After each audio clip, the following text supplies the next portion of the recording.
I'm sorry to hear that. Here's a rewritten version. In the midst of our wedding ceremony, a shocking disruption shattered the serene atmosphere. My mother-in-law, with an air of audacity, seized the microphone from my father-in-law mid-speech. Her words cut through the air like a blade. I apologized for my daughter's lack of beauty. The guests shifted uncomfortably as her declaration hung in the air, a bitter contrast to the joyous occasion. I glanced at my husband, hoping for support, only to be met with a chilling smirk. My senses reeled as I struggled to comprehend the sudden turn of events. A voice, firm and resolute, broke the stunned silence. An older gentleman rose from his seat, his actions commanding attention. "Is that all?" he demanded, his gaze piercing. Without waiting for an answer, he approached me with purpose. Recognizing him, my husband's expression betrayed a mix of surprise and fear. Before I could gather my thoughts, the man took my arm and ushered me away from the chaos. "Let's leave," he said gently, leading me through the corridors, away from the unwanted spectacle of our wedding day. A whirlwind of thoughts swept through my mind, painting a vivid picture of my life. My name is Angela, a 35-year-old woman shaped by the tumultuous currents of my past. Raised in a single-parent household after my parents divorced during my elementary school years, I became intimately acquainted with resilience and responsibility from a tender age. In my 20s, life took an unexpected turn when my mother fell ill, requiring my devoted care. Days melded into nights as I juggled the demands of work and the duties of a caregiver, my world revolving around her needs. Despite the challenges, I persevered, driven by love and duty. As the years passed, still unmarried in my 30s, fate intervened in the form of Stephen. A chance encounter at my office, where I manned the reception desk, blossomed into something more profound. Stephen, a man of kindness and understanding, saw beyond the complexities of my life and extended a hand of love. His proposal, offered despite the weight of my caregiving responsibilities, stirred a maelstrom of emotions within me. Could I dare to embrace happiness while tethered to the obligations of my past?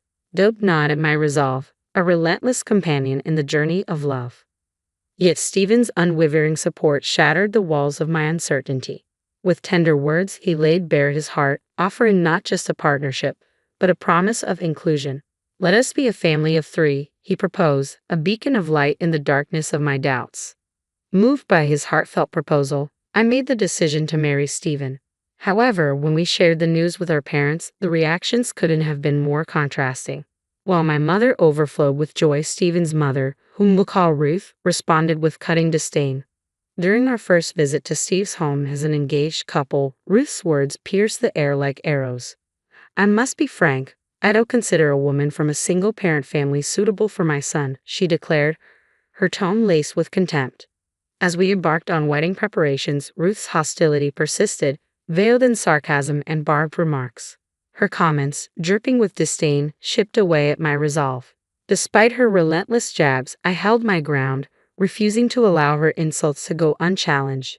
"I can endure your insults, but I won't tolerate you speaking ill of my mother," I asserted firmly, meeting her venomous words with unwavering strength. Yet Ruth's attacks only escalated, accusing me of using deceit to ensnare her son and casting unfounded aspersions on my family.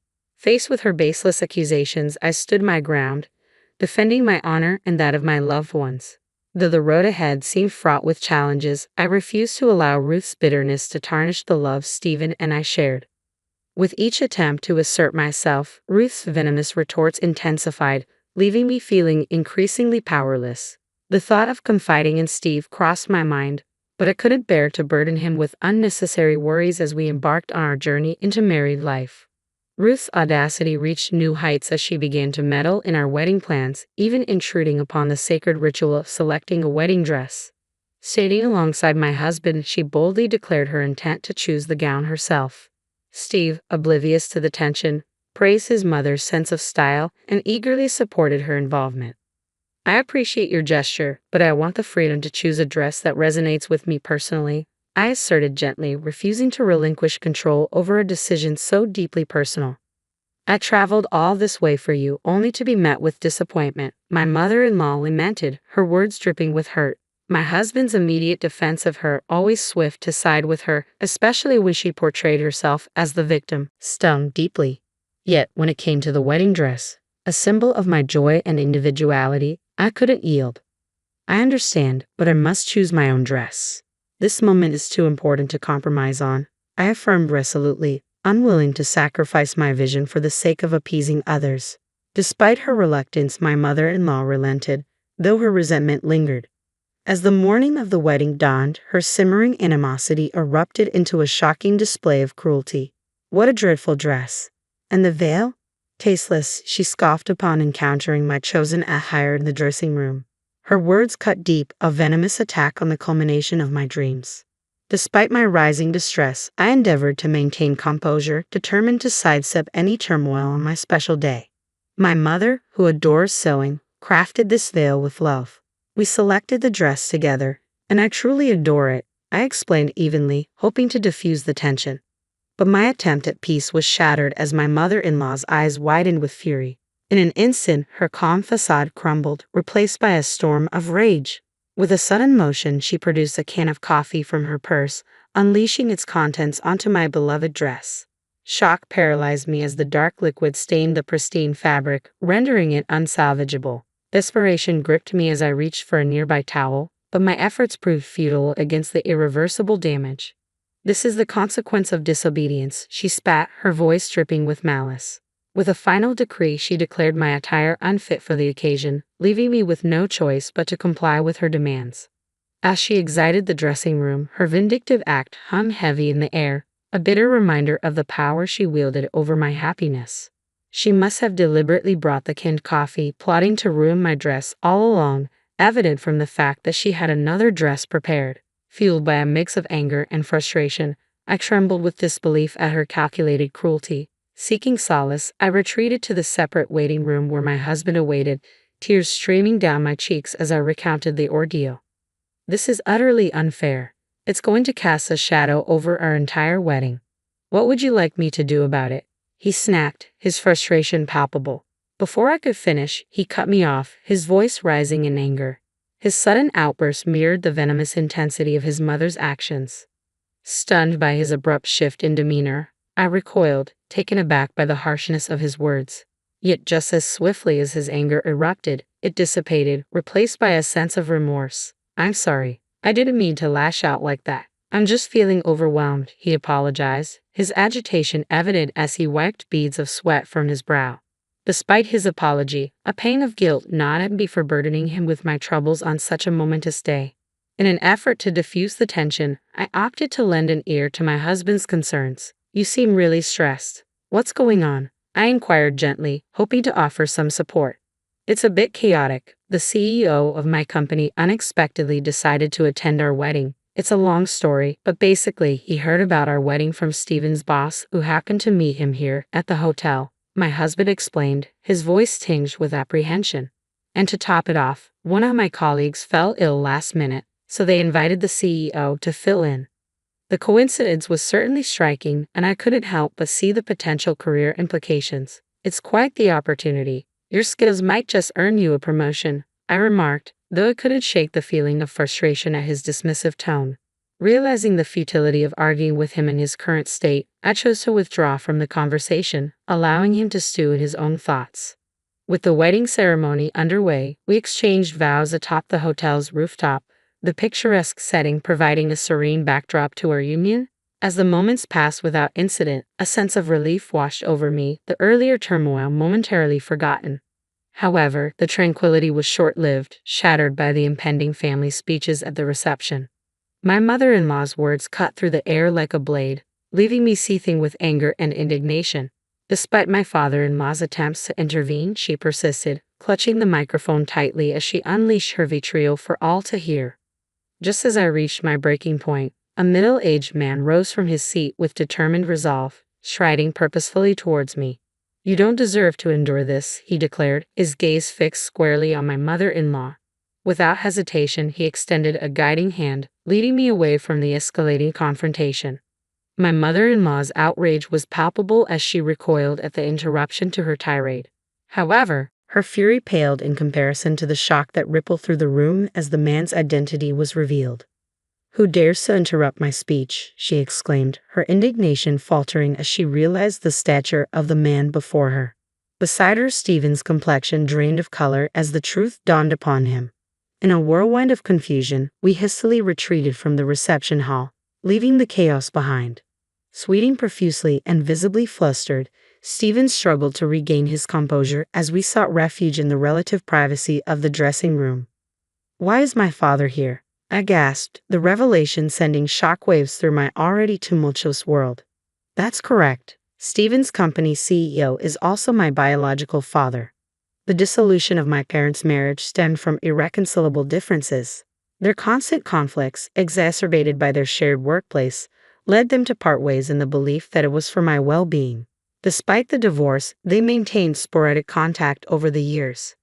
I had grown accustomed to seeing my father several times a month, his consistent child support ensuring my needs were met as I transitioned into adulthood. Even when my mother fell ill, he remained a steadfast presence, offering support in various forms, fostering a strong bond between us. Yet the revelation of his position as Stephen's boss caught me off guard. "I never knew my father was the CEO of Stephen's company," I murmured, grappling with the unexpected twists of fate. His sudden appearance at my wedding, contrary to his prior commitment to a business engagement, only added to the bewildering turn of events. "Why did you come if you had an important meeting?" I questioned, perplexed by his change in plans. "My meeting concluded earlier than anticipated. I couldn't miss the opportunity to give you this gift in person," he explained, his presence offering a glimmer of solace amidst the chaos. As I made my way to the entrance, I encountered an employee who revealed an unexpected twist. My father was the boss Stephen had mentioned. Learning of the wedding through routine preparations for a gift, my father seized the chance to attend upon discovering a vacant seat due to a last-minute cancellation. "Why didn't you tell me?" I questioned, feeling a mix of surprise and confusion at his secrecy. "After discussing with your mother, we thought it would be a delightful surprise. I never anticipated it would unfold like this," my father confessed, a tinge of sadness clouding his expression. Before I could delve deeper into the matter, the dressing room door swung open, revealing my mother-in-law's ominous presence. Her saccharine tone sent shivers down my spine as she attempted to coerce me back into the fold. The realization that she must have learned of my father's identity from her husband's revelation sent a chill through me. "Who do you think caused all of this?" "It was just a harmless joke," she declared, her attempt at levity falling flat in the face of my father's unexpected appearance. "How dare you make such a tasteless joke at my daughter's expense?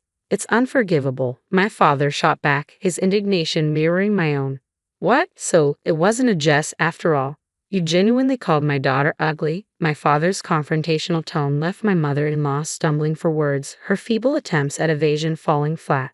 In a flurry of urgency, my husband burst into the room, his hurried footsteps echoing in the tense atmosphere. He knelt before my father, seeking to atone for his mother's transgressions. "I apologize for my mother's indiscretion," he implored. "You're apologizing to the wrong person." My father's icy gaze bore down on my husband, his words laced with disappointment and reproach. "Angela, I'm sorry. My mother acted independently," my husband addressed me, his voice tinged with regret. "If that's true, then why didn't you intervene when she insulted me?" I demanded, my shock rendering me immobile. "And your father attempted to intervene," I added, incredulous. "But you seemed content to sit back and watch," I accused, my voice trembling with hurt and betrayal. "You're mistaken. My demeanor was misconstrued. Regardless, the sole responsibility lies with my mother," my husband insisted, his defense ringing hollow in the wake of his mother's egregious behavior. My husband erupted, his accusatory finger aimed squarely at his mother. "Stephen, are you turning against your own mother? We agreed to teach this insolent wife a lesson together, didn't we? Hey, enough with the unnecessary remarks. You said we needed to put this wife, who refuses to let mama have her way with the dress, in her place. Keep quiet." My husband silenced his mother, his hand muffling her protests in a somewhat comical fashion. "Now, care shed some light on this situation?" I prodded, my voice edged with urgency. "No, this was my mother's doing alone. It's for your own benefit, frankly." "At this point, don't you think?" My husband's response faltered as my father interjected, his probing gaze compelling him to speak. "When Angela insisted on choosing her wedding dress, my mother suggested she would become disobedient if not disciplined properly," my husband finally confessed, his tone tinged with reluctance. "What's wrong with choosing my own dress? Isn't it natural for a wife to heed her mother-in-law's wishes? If you can't even manage that, I feared you might become an obstinate wife who defies her husband in the future, my mother-in-law interjected, her words dripping with disdain. Marriage is a partnership of equals, isn't it? There's no hierarchy. If I can't control you, what's the use of marrying someone on the brink of aging? My husband's admission hung heavy in the air, shattering the illusion of love and commitment. The truth spilled forth. He hadn't chosen me out of affection for who I am, but as a convenient pawn in his game. All his declarations of caring for my mother, of wanting to forge a family together, were they all falsehoods? Of course, you had a tidy sum tucked away, didn't you? I had plans to use that to build a duplex. I envisioned you toiling away like a servant while my mother and I enjoyed our happiness. But now, it's all gone to waste. His words dripped with bitterness, revealing the depths of his deception. Once my husband unleashed his true feelings, there was no reining him in. His desire for control extended to draining our savings, a selfish act that left me reeling in disbelief. His expression shifted from assertive to shocked as he realized the gravity of his words. Wait, no, I didn't mean that. It's over. I can't have a wife who won't spend money or serve me, he stuttered, attempting to backtrack. Stop. I won't tolerate such disrespect, I declared, my resolve firm. I can't marry someone who views me as nothing more than a servant. His composure shattered, my husband paced nervously, grappling with the reality of our crumbling relationship. Then, as if struck by sudden clarity, he proposed a feeble solution. But our wedding is today.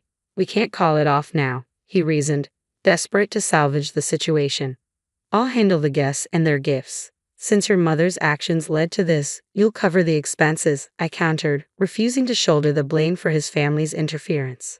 You can't be serious. This breakup is your fault for overreacting to a single incident with my mom, he retorted, his words dripping with defensiveness.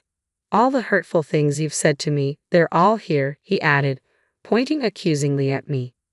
Retrieving my smartphone from my purse, I pressed play, unleashing a barrage of hurtful words in my mother-in-law's own voice. Poor, ugly, harsh woman. Each insult echoed through the room, a damning testament to her cruelty. When did I record all this? I'm not naive, I declared, my resolve unyielding. I'll be seeking compensation for the emotional distress you've caused. I was merely trying to discipline my daughter-in-law. I've done nothing wrong, my mother-in-law protested weakly. If you won't pay willingly, I'll see you in court. Let's see if you'll repeat those words before a judge. This isn't a laughing matter. Realizing the precariousness of her position, my mother-in-law paled, her defiance crumbling. I'll also be reconsidering your position at the company, I added, turning to address my father-in-law. With this final blow, my husband's facade shattered, his resolve crumbling as he sank to his knees. I'm sorry, Angela. Please forgive me, he pleaded, his voice thick with remorse. That's right, Angela. You're already married. You can't just throw it away so easily. If we work together, we can overcome this obstacle and have a great future together, my husband and mother-in-law pleaded desperately. Shrugging off their attempts at reconciliation, I fixed them with a steely glare. Enough of your deceitful words. You're both despicable, I spat before storming out of the dressing room. Keeping true to my word, I proceeded to dissolve my engagement with Stephen and filed a lawsuit against my mother-in-law for the emotional torment she caused. The financial burden of the failed wedding fell squarely on my ex-husband's shoulders, serving as a harsh reminder of the consequences of his actions. Word of the debacle spread through his workplace, resulting in his ostracization by colleagues. Under my father's directive, he was relocated to a distant branch in Nebraska, effectively demoting him. My ex-mother-in-law faced scorn from her own relatives for sullying their family's reputation with a divorce. Meanwhile, my ex-father-in-law wasted no time in ejecting her from their home. As for me, I redirected my focus to my career, having no desire to entertain the notion of marriage again. Over time, my parents found solace and our family relationships flourished once more with occasional gatherings over dinner. Today, I lead a fulfilling and content life. Today, I married a 22-year-old Emily. My upgrade from my ex-wife Renee here. She was just too dull for me. Greg's voice boomed across the crowded restaurant as he gestured towards me with a smirk. But hey, everyone makes mistakes, right? I froze, the wine glass slipping from my trembling hand as the blood drained from my face. The stunned silence of our table was deafening. broken only by the clattering of silverware and hushed murmurs from nearby diners. Greg's words hung in the air like a thick fog, suffocating me with their audacity. My mind raced back to the beginning, when I had first met Greg at a tech conference. His charm and confidence had been intoxicating, and I fell hard for his smooth talking and promises of a future together. Our courtship was a whirlwind, and before I knew it, we were exchanging vows bound by the sacred ties of marriage. But those ties quickly frayed as Greg's true colors emerged. The man I had fallen for was slowly replaced by a cold, dismissive stranger who seemed to take pleasure in belittling me. I found myself constantly questioning my own worth, walking on eggshells to avoid his scathing remarks. As time passed, the emotional distance between us grew, and I began to suspect that Greg's late nights at the office were more than just long work hours. The lingering scent of unfamiliar perfume on his shirts, the furtive glances at his phone, all signs that I couldn't ignore any longer. With a heavy heart, I started documenting his behavior, carefully collecting evidence of his infidelity. Every missed call, every suspicious text message was meticulously recorded, building a case that would eventually shatter the illusion of our marriage. Greg's words echoed in my mind, a cruel reminder of the depth of his betrayal. But somewhere beneath the anguish, a spark of determination ignited within me. I would not be the victim in this story. It was time to take control and expose the truth, no matter how painful it might be. In the days that followed Greg's humiliating outburst, I found myself retreating into a numb haze, grappling with the harsh reality of his infidelity. Everywhere I turned, reminders of his betrayal taunted me, from the lingering scent of his cologne on our bedsheets to the sickening messages I discovered on his phone. Sarah, my ever-loyal best friend, was a constant source of support during those dark times. "He's a lying snake, Renee," she spat, her eyes blazing with fury. "You deserve so much better than that sorry excuse for a man." Her words resonated deeply, fueling the fire within me.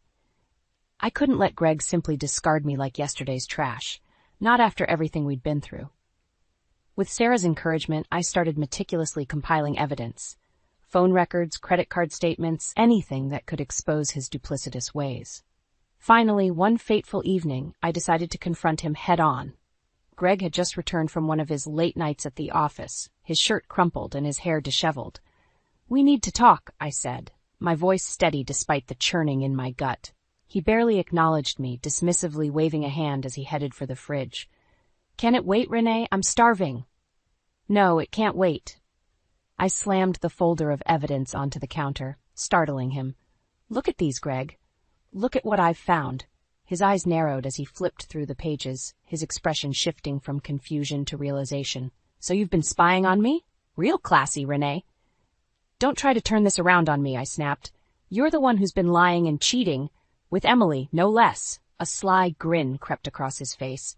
"Ah, yes, Emily. Now there's a real woman, not some uptight nag like you."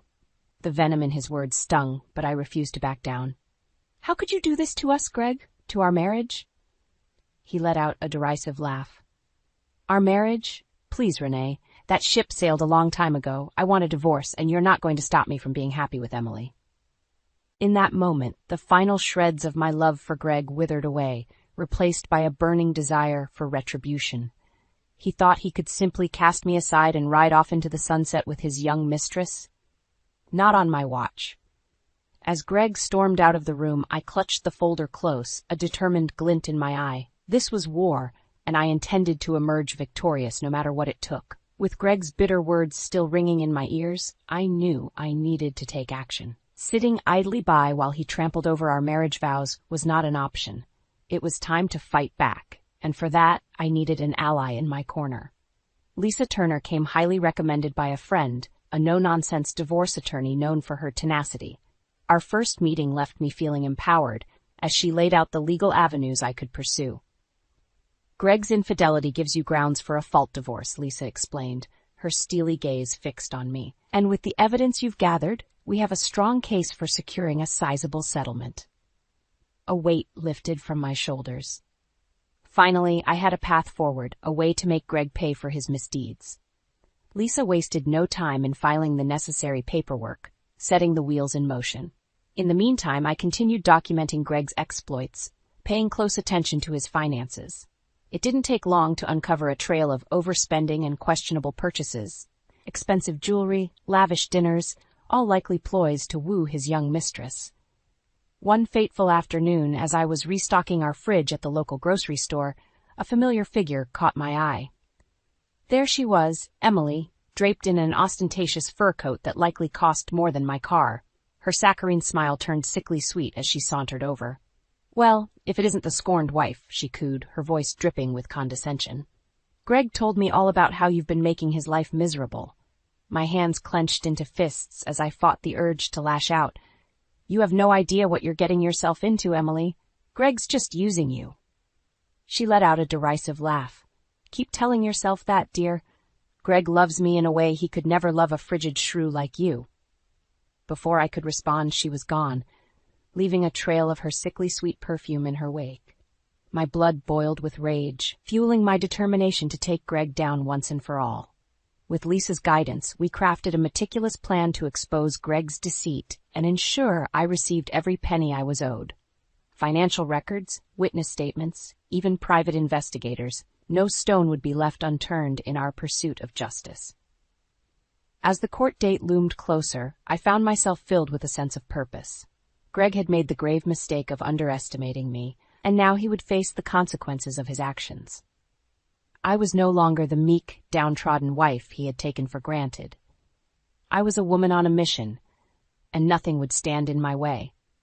With Lisa's guidance, I knew it was time to turn up the heat on Greg. No more playing nice. He needed to feel the full weight of his actions crashing down on him. The first salvo came in the form of a certified letter delivered straight to Greg's office. I couldn't help but smirk at the thought of his colleagues whispering behind his back, speculating about the impending legal drama. True to form, Greg responded with fury when he called me later that evening. "What the hell is this, Renee?" he snarled into the phone. "You have no right to do this." "I have every right," I shot back, my voice steady and unwavering. "You brought this on yourself, Greg. Did you really think you could just discard me like trash and ride off into the sunset with your little mistress?" His silence spoke volumes. For once, the smug, arrogant Greg seemed at a loss for words. From that point on, it was a whirlwind of activity. Lisa and I burned the midnight oil, poring over financial records and gathering every shred of evidence we could find. Witness statements, private investigator reports, even footage from security cameras, nothing was off limits. With each new piece of damning information, I felt a surge of vindication coursing through my veins. Greg had truly underestimated me, and now he would pay the ultimate price. Lisa proved to be a formidable ally, her legal expertise guiding me through the often confusing maze of divorce proceedings. "There are different types of compensation we can pursue," she explained one evening as we strategized over takeout containers. "Alimony, of course, to ensure you maintain your standard of living. But we can also go after a lump sum payment, as well as a portion of Greg's assets and investments." My head spun at the prospect, but Lisa's confidence was contagious. For the first time in months, I allowed myself to envision a future without Greg's shadow looming over me. As the court date drew nearer, the tension was palpable. Greg's lawyers tried every trick in the book, from character assassinations to spurious counter-accusations. But Lisa was a rock, her unwavering resolve a beacon guiding me through the storm. Finally, the day of reckoning arrived. I took the stand, my heart pounding in my chest as I recounted the sordid details of Greg's betrayal. His lawyers tried to rattle me, but I stood firm, bolstered by the mountain of evidence we had amassed. When the judge finally rendered his verdict, the weight that had been bearing down on me for months seemed to lift. Greg was ordered to pay a substantial settlement, including alimony and a sizable portion of his assets. As the courtroom cleared, I caught a glimpse of Greg's contorted face, twisted with rage and disbelief. But for once, his tantrum didn't faze me. I had won, and nothing could take that away from me. The weight of the past year seemed to lift from my shoulders as I stepped out of the courthouse, the crisp autumn air filling my lungs. For the first time in what felt like an eternity, I was free. Free from Greg's grip, free from the turmoil that had consumed my life. As I finalized the divorce paperwork and transferred the settlement funds into my own account, a sense of vindication washed over me. Greg had tried his damnedest to break me, but in the end, I had emerged victorious, with my dignity and self-worth intact. Of course, Greg couldn't let me savor the victory without one last temper tantrum. As I was packing up the last remnants of my life from our once-shared home, he barged in, his face contorted with rage. "You think you've won, don't you?" he spat, looming over me with clenched fists. "Well, this isn't over, Renee. You haven't heard the last of me." I met his gaze with a calm, steady stare. "It's over, Greg. I've moved on, and so should you." Without another word, I brushed past him, leaving him to stew in his own bitterness. In the weeks that followed, I found solace in the simple pleasures I had long neglected. Leisurely walks in the park, catching up on my reading, and reconnecting with old friends. It was as if a weight had been lifted, allowing me to breathe freely for the first time in years. Sarah, ever the supportive friend, insisted on treating me to a much-needed getaway. "You've been through hell and back," she said, wrapping me in a warm embrace. "It's time to treat yourself." And so, with my settlement funds safely tucked away, I booked a solo trip to the coast.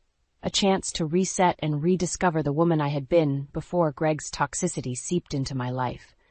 The salty sea air and the rhythmic crash of waves against the shore worked their magic, slowly but surely washing away the lingering ache of my shattered marriage. As I strolled along the sand, the sun's warmth caressing my skin, I marveled at the newfound freedom I had fought so hard to reclaim. No longer was I beholden to Greg's whims and moods, walking on eggshells to avoid his wrath. I was my own woman, master of my own destiny, with a world of possibilities stretching out before me. In those quiet moments of solitude, I found myself reflecting on the path that had led me here, the heartache, the betrayal, the grueling battle for justice. And yet, through it all, I had emerged stronger, more resilient, and more fiercely protective of my own worth. As I watched the sun dip below the horizon, painting the sky in brilliant hues of orange and pink, I made a silent vow to myself. Never again would I allow someone else to diminish my light. The future was mine to shape, and I intended to do so on my own terms, without apology or regret. The months following my divorce from Greg ushered in a newfound sense of peace and self-discovery. I threw myself into my work, relishing the freedom to chase my ambitions without the weight of a toxic relationship holding me back. It was at a local charity gala, surrounded by the city's elite, that my hard-earned tranquility was shattered. As I mingled with colleagues and potential investors, a familiar figure caught my eye across the crowded ballroom. Greg, looking every bit the smug philanderer, with Emily draped on his arm like a gaudy accessory. I felt my stomach lurch as they approached, Greg's self-satisfied smirk seeming to grow wider with every step. "Well, well, if it isn't my dear ex-wife," he proclaimed loudly, drawing the attention of nearby guests. "Renee, meet my radiant wife, Emily. We're expecting our little bundle of joy soon. Looks like everything is going right for me." Emily flashed a sickly sweet smile, her hand resting on the swell of her pregnant belly. In that moment, a wave of nausea washed over me, threatening to send the contents of my glass tumbling to the floor. Before I could react, the words spilled from my lips, fueled by a sudden surge of righteous indignation. "Congratulations," I replied, my voice dripping with thinly veiled disdain. "How many men have fathered your supposed bundle of joys, Emily?" The smile melted from Emily's face as she recoiled, her eyes widening in shock. Greg, ever the clueless fool, simply furrowed his brow in confusion. "What the hell are you talking about, Renee?" I leveled my gaze at Emily, unflinching. "You heard me. Or did you think your little secrets would stay buried forever?" With that, I turned on my heel and strode away, leaving Greg sputtering in my wake. The weight of Emily's deceit, the tangled web of lies she had spun, no longer burdened me. In that moment, I felt a sense of liberation, a vindication that transcended the petty drama of my failed marriage. In the days that followed, whispers rippled through the social grapevine, rumors of Emily's sordid past, a trail of broken hearts and shattered lives left in her wake. It seemed that even Greg's wealth and status couldn't shield him from the consequences of his misplaced trust. One evening, as I was unwinding after a long day at the office, my phone rang with an all-too-familiar number. Greg's voice, laced with desperation, crackled through the line. "Renee, we need to talk. Please, just hear me out." I almost pitied him in that moment, a man brought to his knees by his own hubris. But the scars of his betrayal ran too deep, and I had no intention of reopening those wounds. "Greg, it's over," I replied, my voice steady and resolute. "Whatever mess you've found yourself in, you'll have to sort it out on your own." His pleas fell on deaf ears as I ended the call, a newfound sense of closure washing over me. The path ahead was clear, unburdened by the baggage of my failed marriage. In the days and weeks that followed, I watched from afar as Greg's world unraveled. Emily's web of lies lay exposed, and the once charming businessman found himself shunned by the very social circles he had once dominated. As for me, I strode forward with my head held high, reveling in the knowledge that I had emerged from the ashes of my former life stronger, wiser, and utterly vindicated. As I left the charity gala that fateful night, a peculiar sense of satisfaction washed over me. For too long, I had allowed Greg and his scheming mistress to dictate the narrative, to hold the power over my emotions. But in that moment, the tables had turned, and their carefully constructed facade was crumbling before their very eyes. In the days that followed, the whispers grew louder, spreading like wildfire through the social circles Greg and Emily had once dominated. It seemed that Emily's past indiscretions, her trail of broken hearts and shattered lives, had finally caught up with her. Reports trickled in of scorned lovers emerging from the shadows, each with their own sordid tale of Emily's deceit. Fake identities, fabricated pregnancies, entire relationships built on a foundation of lies. It was a twisted web that even Greg, in all his arrogance, couldn't ignore. The once charming businessman found himself increasingly isolated, his friends and colleagues distancing themselves from the unfolding drama. Gone were the days of backslapping camaraderie and exclusive country club memberships. In their place, a deafening silence, punctuated by sidelong glances and hushed whispers. It was during this period of social exile that Greg reached out to me, his voice tinged with desperation. "Renee, please," he implored over the crackling phone line. "You have to help me. Emily, she's not who I thought she was." I couldn't help but let out a bitter laugh at the irony of his plea. "And you think I owe you anything, Greg, after everything you put me through?" His silence spoke volumes. For once, the smooth-talking charmer was at a loss for words, his silver tongue rendered impotent by the weight of his own hubris. "I'm sorry, Greg," I continued, my voice brimming with a newfound confidence, "but you made your bed a long time ago. Now you get to lie in it." With a decisive click, I ended the call, severing the last remaining tie to my former life. Greg's world was crumbling around him, and I had no intention of getting caught in the rubble.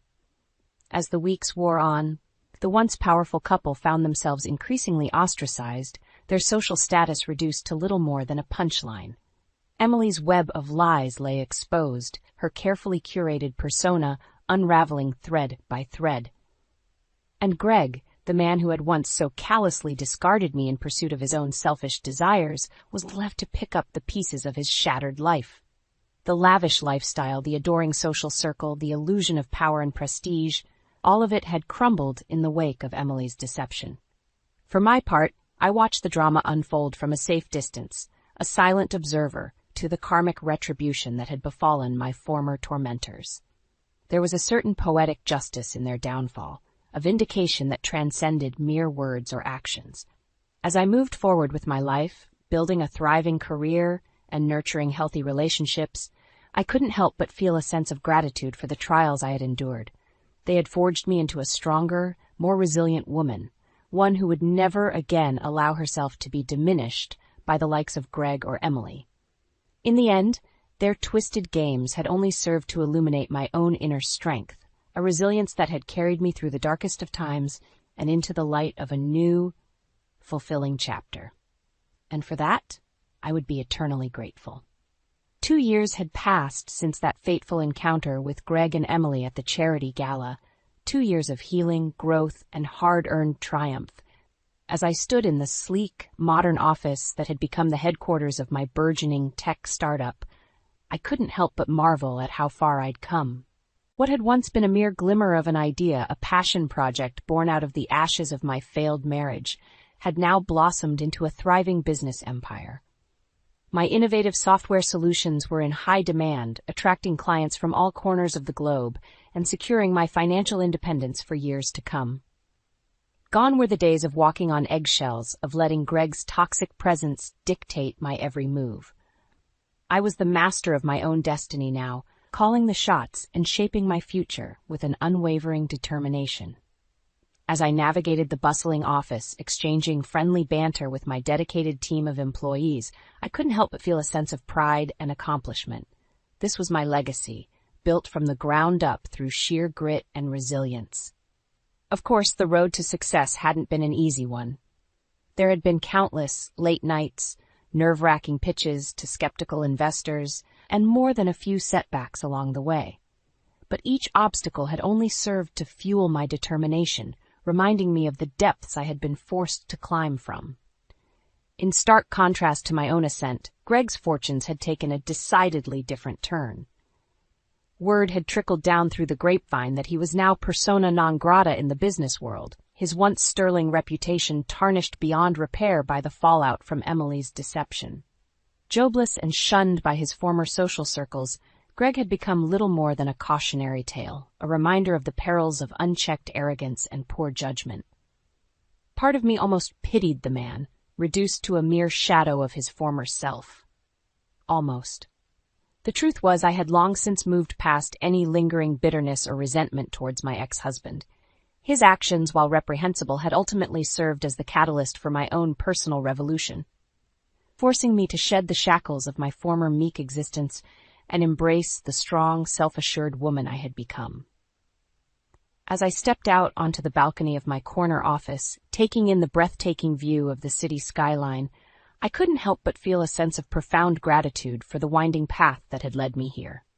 The heartache, the betrayal, the grueling battles, they had all been necessary steps on my journey towards true fulfillment. A gentle knock at the door broke me from my reverie, and I turned to find Nathan, my new romantic partner, standing in the doorway with a warm smile. Nathan, with his kind eyes and unwavering support, had been a beacon of light during those darkest days, a reminder that not all men were cut from the same cloth as Greg. "Ready for our dinner reservation?" he asked, his voice laced with affection. I nodded, slipping my hand into his as we made our way out of the office. For the first time in what felt like an eternity, I was truly, blissfully content. Not just with my professional achievements, but with the person I had become. As we strolled through the city streets, surrounded by the hustle and bustle of urban life, I couldn't help but feel a sense of hope and optimism for the future. The shadows of my past had been banished, replaced by a newfound appreciation for the present and all the wonders it had to offer. Greg and Emily were mere footnotes in my story now, relics of a chapter best left behind.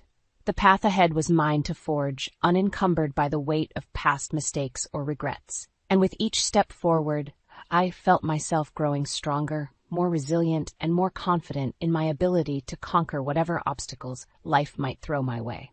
I woke up to the shrill sound of my phone ringing, Jane's number flashing on the screen. Dread coiled in my gut as I answered, her venomous voice slicing through the line. "Pack your bag, Sarah. Mark's through with you. We found someone better, so there's no point in crying now." My heart sank, but a flicker of defiance ignited within me. After all I'd sacrificed for this thankless family? I won't leave until we bury Stan, and I settle a few things. This isn't over. I hung up, hands trembling. Marrying Mark had been my greatest mistake, blinded by the hope of giving his daughter Ashley the loving home I'd craved. But his mother Jane's iron grip on the family had steadily crushed that dream, reducing me to a glorified maid. I dragged myself to the kitchen, the smell of freshly brewed coffee offering little comfort. Stan's faithful golden retriever Bailey nuzzled my hand, his warm eyes conveying a sympathy this household sorely lacked. As I stroked his fur, I steeled myself for the emotional onslaught to come. The day passed in a blur of funeral preparations, punctuated by Jane's scathing remarks about my inadequacies as a wife. Mark remained emotionally distant as ever, while Ashley openly mocked my grief.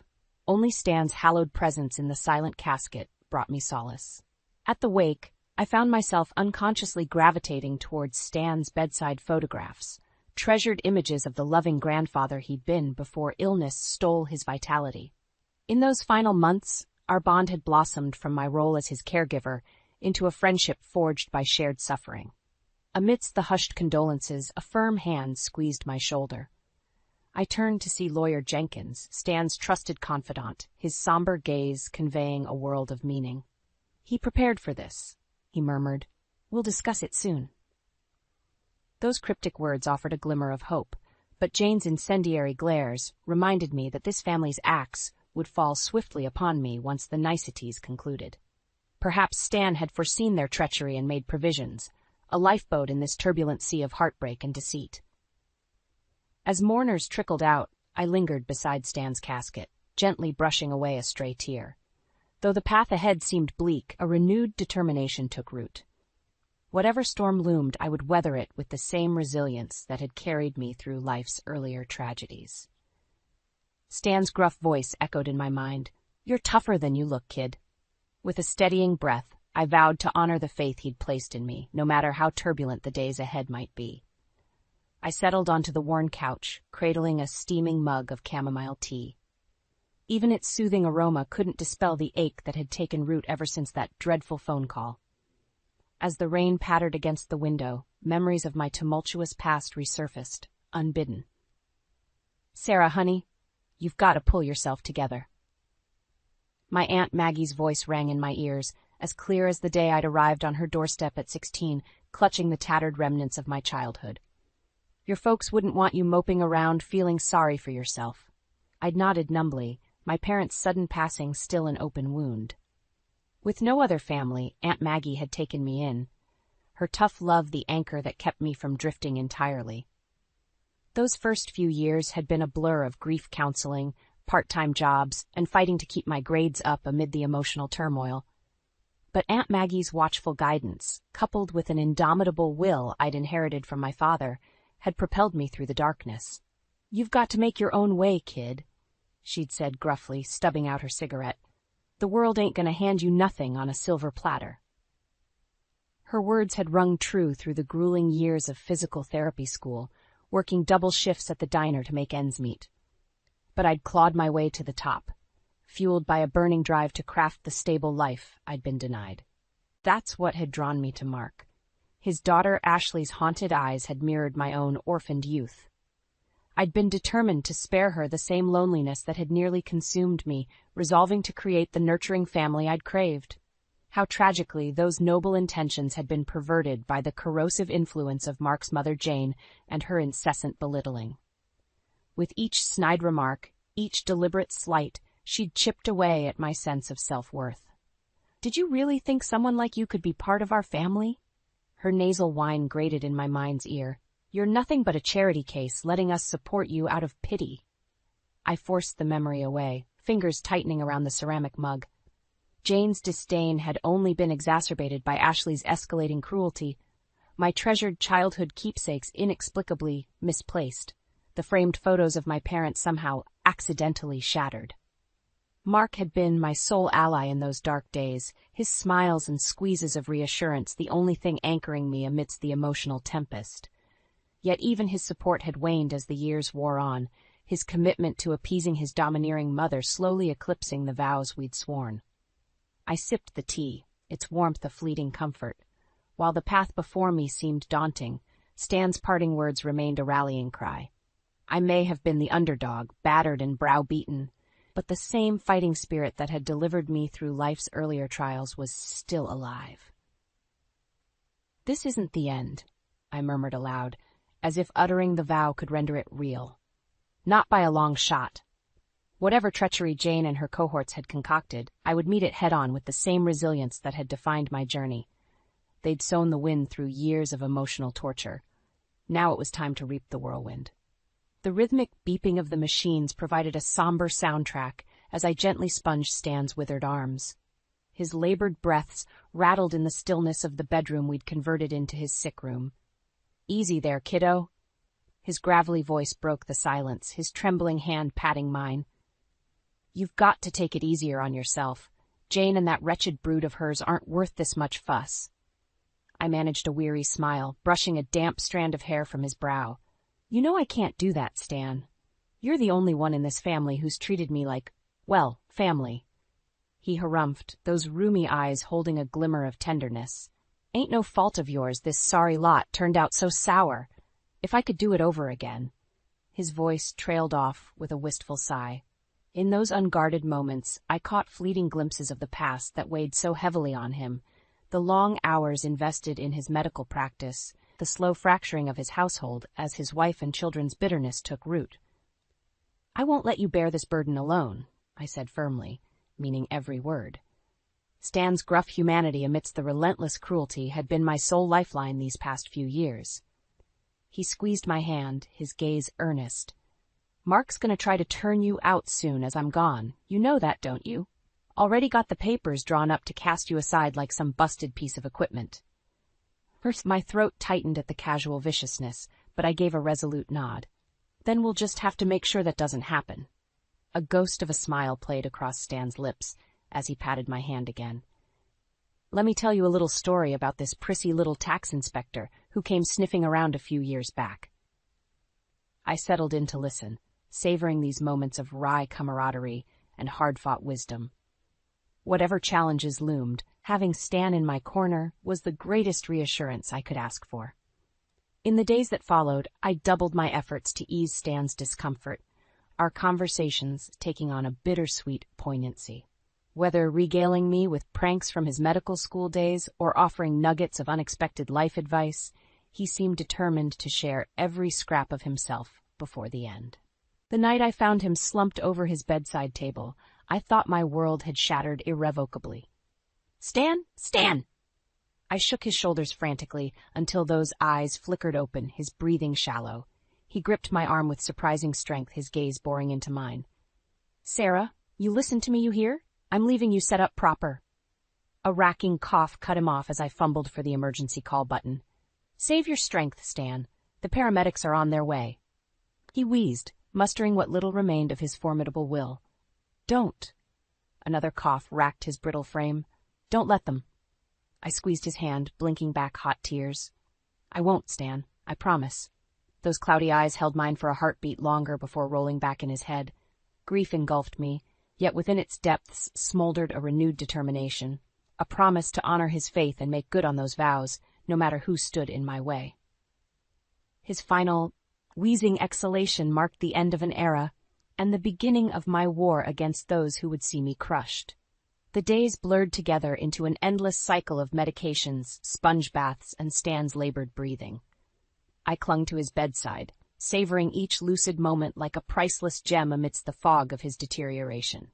"You're doing great, kid." He'd rasped those words repeatedly, his papery hand enveloping mine with a surprising warmth. "Don't let them grind you down, you hear?" I'd nod mutely, throat constricted by the emotion those simple reassurances stirred. In those moments, Stan's rough compassion outshone the cold indifference that had seeped from the rest of the household. Jane's periodic sweeps through the sick room were accompanied by her trademark snide comments about the stale air and my apparent incompetence. "Honestly, Sarah, couldn't you have opened a window? Or did they not cover basic hygiene in that cow college you attended?" Mark would trail in her wake, features etched in discomfort, whether from his father's condition or his mother's histrionics, I could never tell. His gaze would slide past mine, our once warm connection frayed by years of eroding resentment. Ashley, for her part, made no attempt to mask her disdain for the grim realities unfolding. I can't be around all this dying oldness," she'd sneer, flouncing from the room with a roll of her eyes. "It's like totally morbid." Only Bailey, Stan's faithful golden retriever, provided a constant, uncomplicated source of comfort. He'd settle at the foot of the bed, his liquid brown eyes fixed on Stan's withered form as if standing in unwavering vigil. In those still moments, I could almost convince myself that affection still flickered in this hollow shell of a home. Then, one leaden afternoon, chaos erupted, Stan's heart monitor shrilling as his frame contorted with a massive seizure. I shouted for help as Jane and the others came running, profane curses spilling from their lips. The paramedics arrived with practiced urgency, blocking me from reaching Stan's convulsing body. Through the tangle of limbs and shouted orders, I locked eyes with him for the barest instant. those cloudy irises holding a lifetime of rueful regret and a silent plea. At the hospital, a grim-faced doctor briefed us in terse clinical tones about Stan's catastrophic stroke and diminishing oxygen levels. The prognosis was grim. Even if he regained consciousness, his quality of life would be severely compromised. "What about extraordinary measures?" Jane cut in, her voice shrill with insistence. "Surely there are procedures." The doctor raised a hand, shaking his head. "In cases this severe, it would only serve to prolong the inevitable pain and suffering. I would advise exploring palliative options and preparing for—" "No," Jane's shriek lanced through the hushed waiting room. "He's not giving up that easily, not while I still need—" She caught herself, shooting a furtive glance at the doctor before smoothing her face into an unconvincing mask of grief. I watched in sickened silence, the grotesque reality finally crystallizing. They didn't care about Stan's comfort or dignity. He represented their final hope for securing an inheritance, no matter how much suffering it cost him. My hands clenched with impotent rage, even as Jane turned those glinting eyes upon me in wordless warning. 2 days later, the machines powering Stan's ravaged form finally fell silent. As his loved ones clustered around with practiced solemnity, I felt his spirit release in one final sigh of liberation. The shackles of their greed forever broken. My role as caregiver had ended, but a new passenger had boarded this runaway train of heartbreak and betrayal. Cold, implacable vengeance. Jane's cruel gaze drilled into me like a dagger's point, but this time I met it with steely defiance. "Pack your things and get out." Her nasal tones cut through the stifling air like a scythe. "You're utterly useless to this family now." A tremor of grim satisfaction coursed through me as I straightened my spine. "I'm not going anywhere," I said quietly, "until we put Stan to rest, and I settle a few scores that are long overdue." I stood my ground as Jane's face purpled with apoplectic rage. "How dare you make demands after everything we've done for you?" she sputtered. "We kept a roof over your worthless head out of pity." Mark shifted uncomfortably beside her. "Sarah, maybe we should all take a step back and—" "Don't you coddle this ingrate." Jane's shrill tones sliced through his attempts at diplomacy. "I want her out before the funeral. She'll only make a spectacle with her hysterics." Jaw clenched, I fought for composure in the face of her venomous tirade. Exploding in impotent fury would only vindicate her disdain. Ashley sidled up beside her grandmother, smirking derisively. "Yeah, beat it, Sarah. We don't need some sad sack charity case raining on the parade." She snapped her gum obnoxiously. "It'll be a relief not having you moping around anymore." I fixed my gaze on Mark, willing him to reclaim the decency I'd once loved him for, but his eyes skittered away guiltily, and I knew in that moment he'd traded his backbone for Jane's approval long ago. Mustering every ounce of poise, I held up a staying hand. "I'll go once we've laid Stan to rest properly. After that—" I let the implication hang, heavy as a guillotine blade. Jane opened her mouth, but whatever retort she intended withered in the face of my resolute stare. For once her raptor glare had found its match. The following days were a study in forced civility and bitten tongues. Only when making the requisite funeral arrangements did our battle lines dissolve briefly into an uneasy truce. Jane may have been a viper, but even she understood the sanctity of mourning traditions. The memorial service itself was a grotesque pageant filled with Jane's crocodile tears and fulsome eulogies that made a mockery of Stan's memory. I sat hunched in the front pew, fists clenched as she droned on about what an exemplary father and provider he'd been. The hypocrisy oozed like runny eggs, and I fought not to retch. Behind me, Ashley's theatrical sobbing left damp patches on the shoulders of her overpriced dress. Only Mark's face remained impassive throughout the garish display. Finally, blessedly, it ended. The somber procession trailed out, leaving me alone to crouch before Stan's simple oak casket. With trembling fingers, I traced the carved initials as a lifetime of memories cascaded over me. His gruff chuckle, the gleam of mischief in his eyes, the quiet pride as I mastered caring for him. "You didn't deserve this circus, Stan," I murmured, fighting the sting of tears. "But I'll make it right, no matter what it takes." A faint scuffing behind me broke the reverie. I turned to find Jane framed in the vestibule, those hawkish features arranged in an expression of patented disdain. "I want you gone in the morning," she pronounced flatly.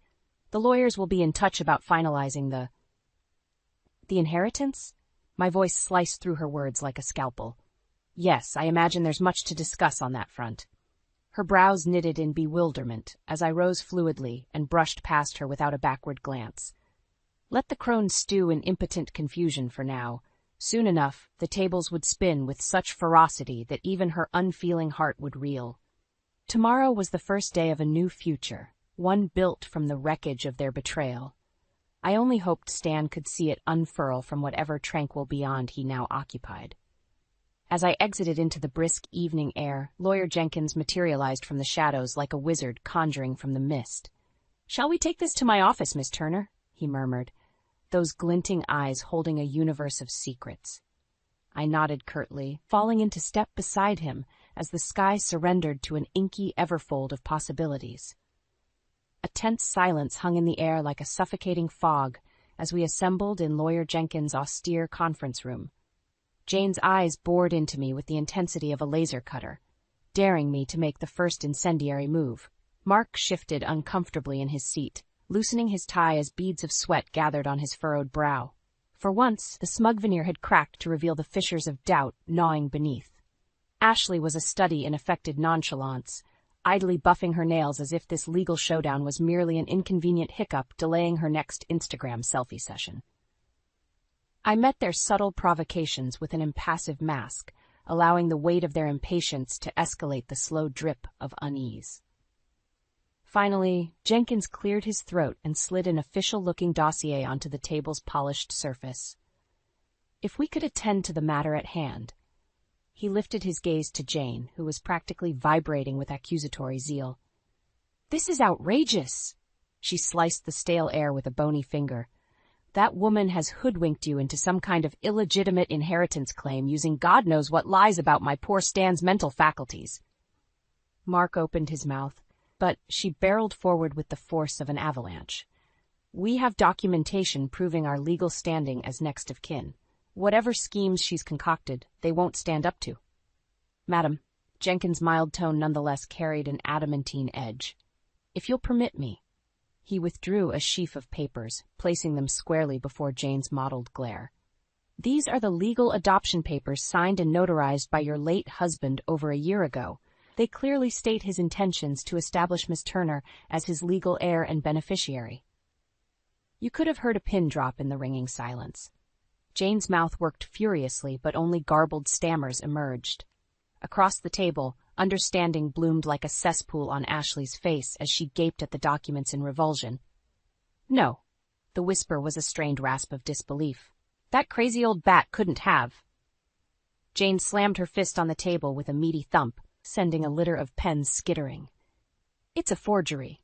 Everything she's done since worming her way into our lives has been a ploy to swindle my family's rightful inheritance." With a weary sigh, Jenkins produced another folder, extracting a handwritten letter that he slid towards Mark's ashen countenance. "I regret this letter was necessary, but given your, shall we say, troubled family dynamics, your father insisted on making his wishes explicit and legally binding." The lawyer's gaze flicked to the apoplectic Jane. He knew there would be unpleasantness. As if in a trance, Mark's hands slid the correspondence closer, his eyes devouring each looping scrawl of his father's unmistakable penmanship. I could practically see the ground crumbling from beneath him, eroding every plank in the platform he'd so meticulously constructed around his hollow existence. It can't be," he rasped, anguish twisting his features. Jane snatched the letter with clawed fingers, gulping furiously as the damning text sank its hooks. A ghastly shade of puce crept up her jowls as the true extent of the reckoning became apparent. "You vicious little harlot!" She caterwauled the words in a glass-shattering screech, spittle flying. "You conniving gold-digging witch! I'll see you destitute on the streets before—" Her scream was severed by a violent coughing spasm that racked her frail frame. Jenkins calmly proffered a glass of water, which she swatted away with disdainful fury, only to crumple into a pathetic wheezing heap. The inheritance. Ashley's soft murmur was a blade in the unnerved silence. All those plans, all that money, gone. She turned her gaze to me, naked hatred scorching like twin blowtorches. "You hateful bee. That's quite enough. Jenkins rose smoothly, his tone hardening like carbon under compression. Miss Turner's legal position as primary beneficiary of the Turner estate is incontrovertible. I suggest you come to terms with that fact and avoid further unpleasantness. The dagger of his stare leveled on Jane, still drowning in her anguish and rage. I held that malignant glare, allowing a fleeting glimmer of vengeance to glint in my irises. It was a meager victory, the opening salvo in a war that still loomed before me. But by God, I would savor it. This was just the beginning of my long-overdue retribution. The Turner clan's reckoning had only begun to unfurl. The weeks following that fateful meeting passed in a blur. Jane's mewling pleas for leniency fell on deaf ears as I steadfastly severed every slimy tendril still binding me to their toxic orbit. "Sarah, please?" Mark's voice had taken on a plaintive, haunted timbre as the reality of his situation congealed into inescapable truth. "We can still work something out, for old time's sake." I fixed him with a level stare, allowing the memory of every slight, every callous disregard for my humanity to galvanize my resolve. "Old times are precisely why there's no going back, Mark. You revealed your true self long ago. I'm just honoring that reality." His shoulders slumped in naked defeat as I turned and walked away without a backward glance. Any residual embers of affection had long since turned to ash on the pyre of their betrayal. Ashley proved equally obstinate in her desperation, resorting to the only arsenal she knew, petulant tantrum and hollow manipulation. "You have to help us," she'd wail into the phone, her words slurring from whatever substances she'd been abusing to dull the pain of facing consequences. "We're gonna lose everything. The house, Mom's stupid little shop, everything." I'd remain impassive, allowing the silence to underscore her spoiled pleas until she'd erupt in a torrent of profanity and slammed the receiver into oblivion. Let the brat drown in the miasma of her own making. I'd sung that siren song too many times to capitulate. Only Jane's fall from delusional grace carried any flicker of satisfaction amidst the morass. Once a vision of coiffed entitlement, her threadbare existence now consisted of a grim rotation of court appearances, creditor houndings, and desperate schemes to forestall the terminal diagnosis of poverty. "You don't know what you're doing to this family." She'd rage fruitlessly whenever our paths briefly merged. "Once the money runs out, you'll have destroyed us. Is that what you want, you miserable wretch?"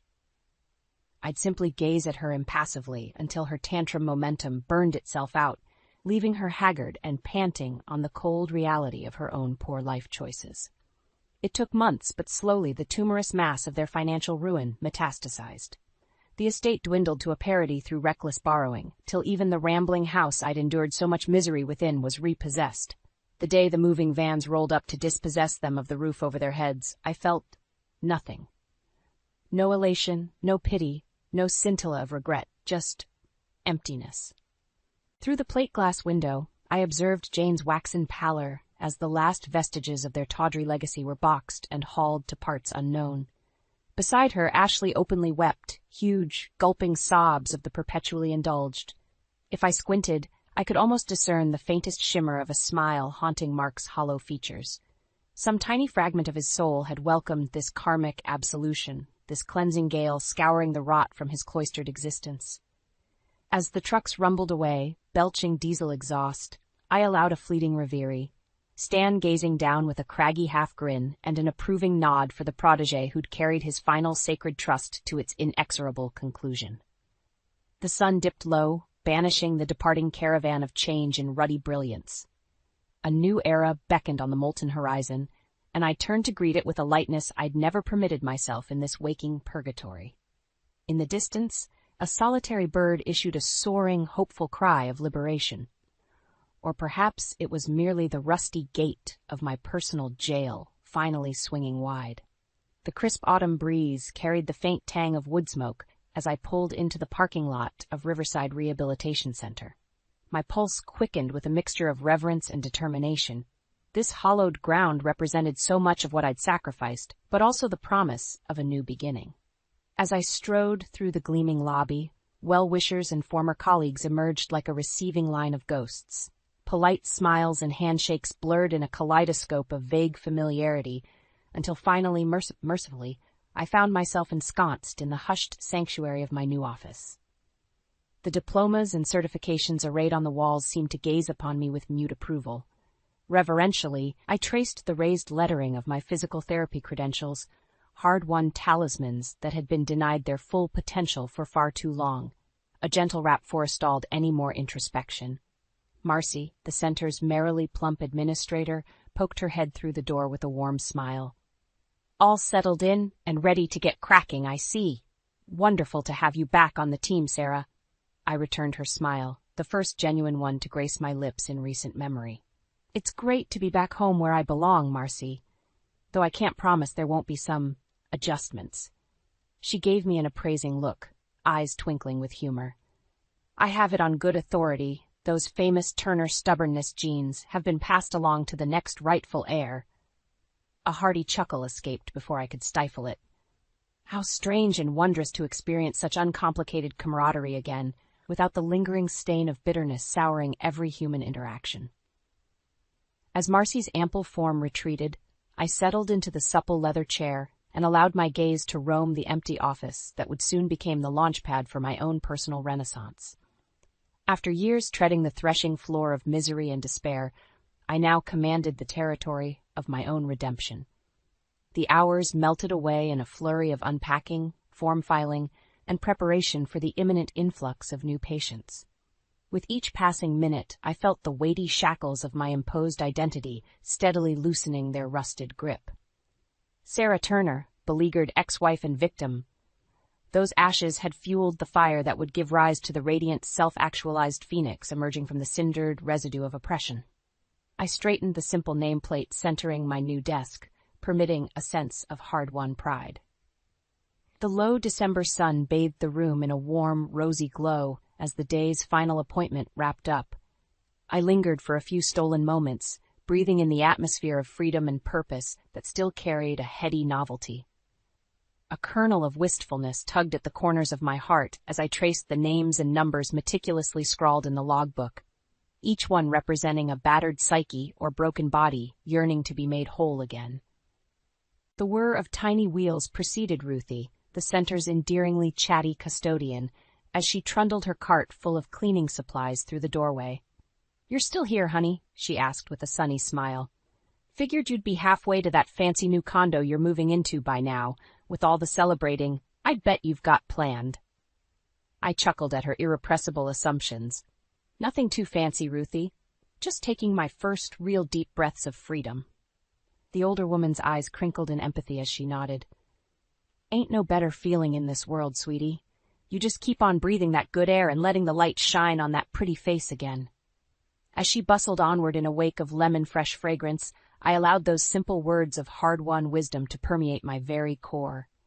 For so long, the veil of toxicity had obscured the path stretching forth, its twists and turns obscured in murky vapor. Now that fog had parted to reveal a shimmering vista, its horizons rippling with infinite permutations of potential redemption. My fingers tightened around the leather-bound datebook, a fierce sense of clarity washing over me.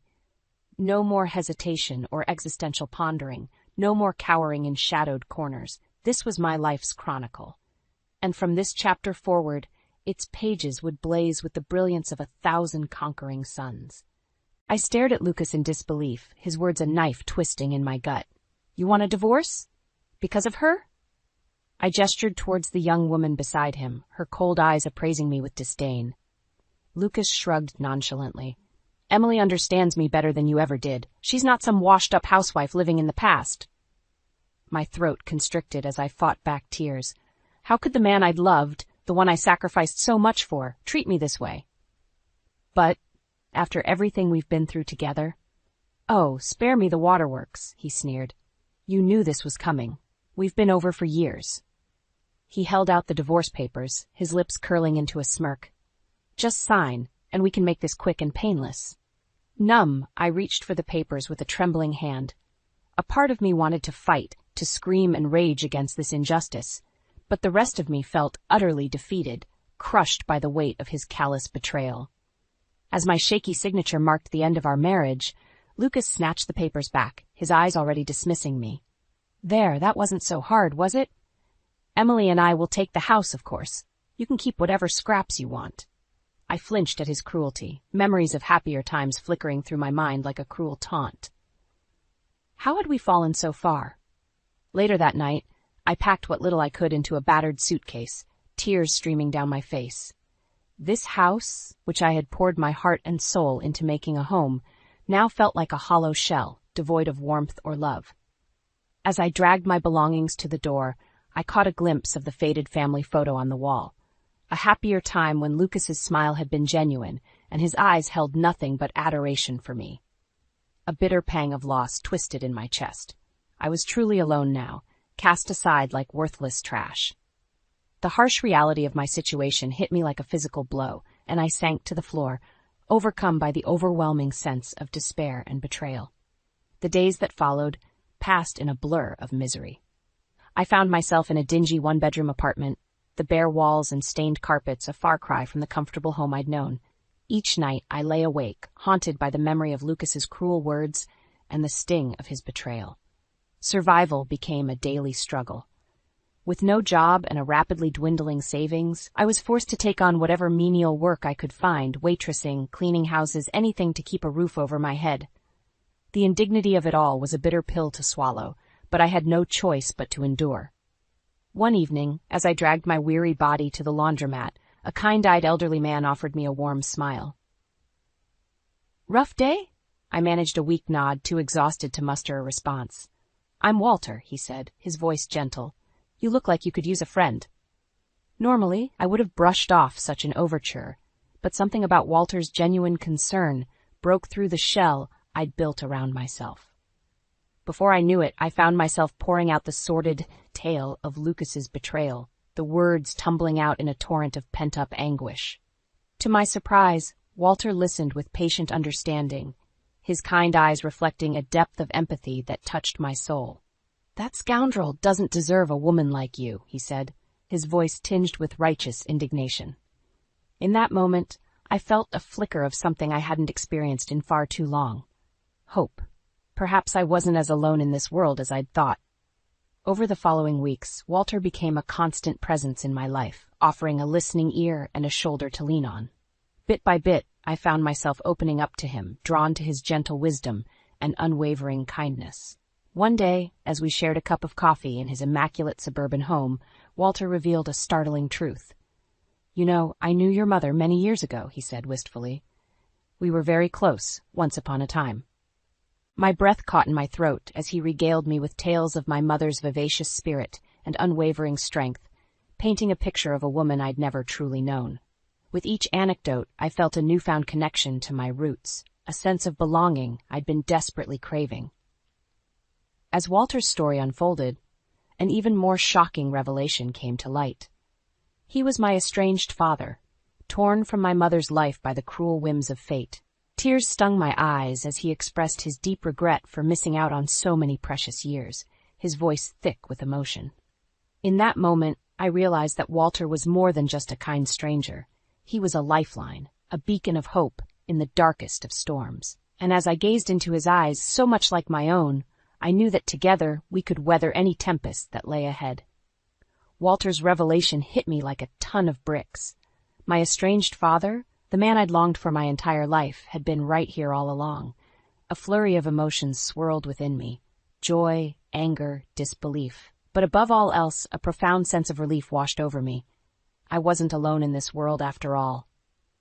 "Why didn't you try to find me?" I asked, my voice trembling with a mix of hurt and hope.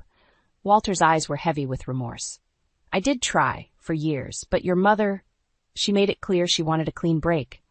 I respected her wishes, even though it broke my heart." I nodded slowly, understanding dawning. My mother had been fiercely independent, determined to make it on her own after the heartbreak of my father leaving. Still, a part of me wished he'd tried harder. As if sensing my inner turmoil, Walter reached out and gave my hand a gentle squeeze. "I know I can never make up for the lost time, but I'd like to try, if you'll have me."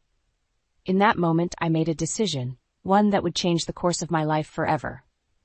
"I'd like that," I said, my voice thick with emotion. The next few weeks passed in a whirlwind as I moved into Walter's warm, inviting home. For the first time in longer than I could remember, I felt a sense of belonging, of being truly cared for. Walter doted on me like a doting father, his kindness and compassion a soothing balm for my wounded soul. Yet even as I slowly began to heal, the specter of Lucas's betrayal lingered like a dark cloud, casting a pall over my newfound happiness. Try as I might, I couldn't shake the bitter sting of his cruelty, the way he'd so callously discarded me for that young, vapid woman. One evening, as Walter and I shared a comfortable silence in his cozy living room, he fixed me with a penetrating gaze. "You know, I used to be a private investigator," he said, his voice taking on a conspiratorial tone. My interest piqued. I leaned forward, hanging on his every word. "If you wanted, I could look into this Lucas fellow," he offered. "See if there's more to his story than meets the eye."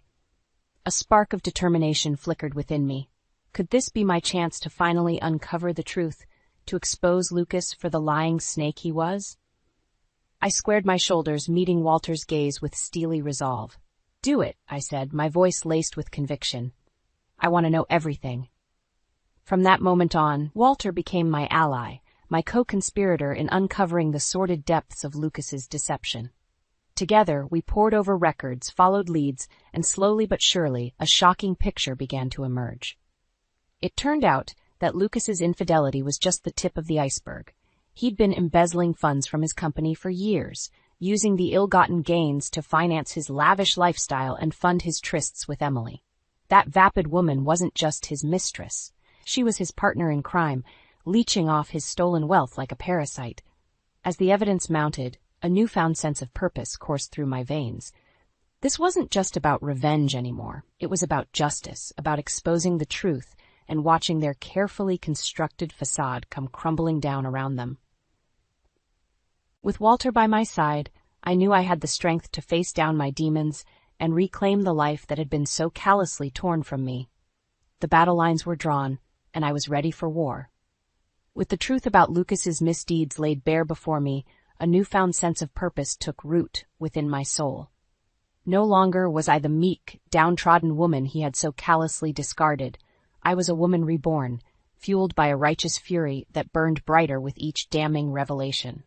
Walter's private investigation firm became my second home, a hub of activity where we plotted and strategized, determined to bring Lucas's house of lies crashing down around him.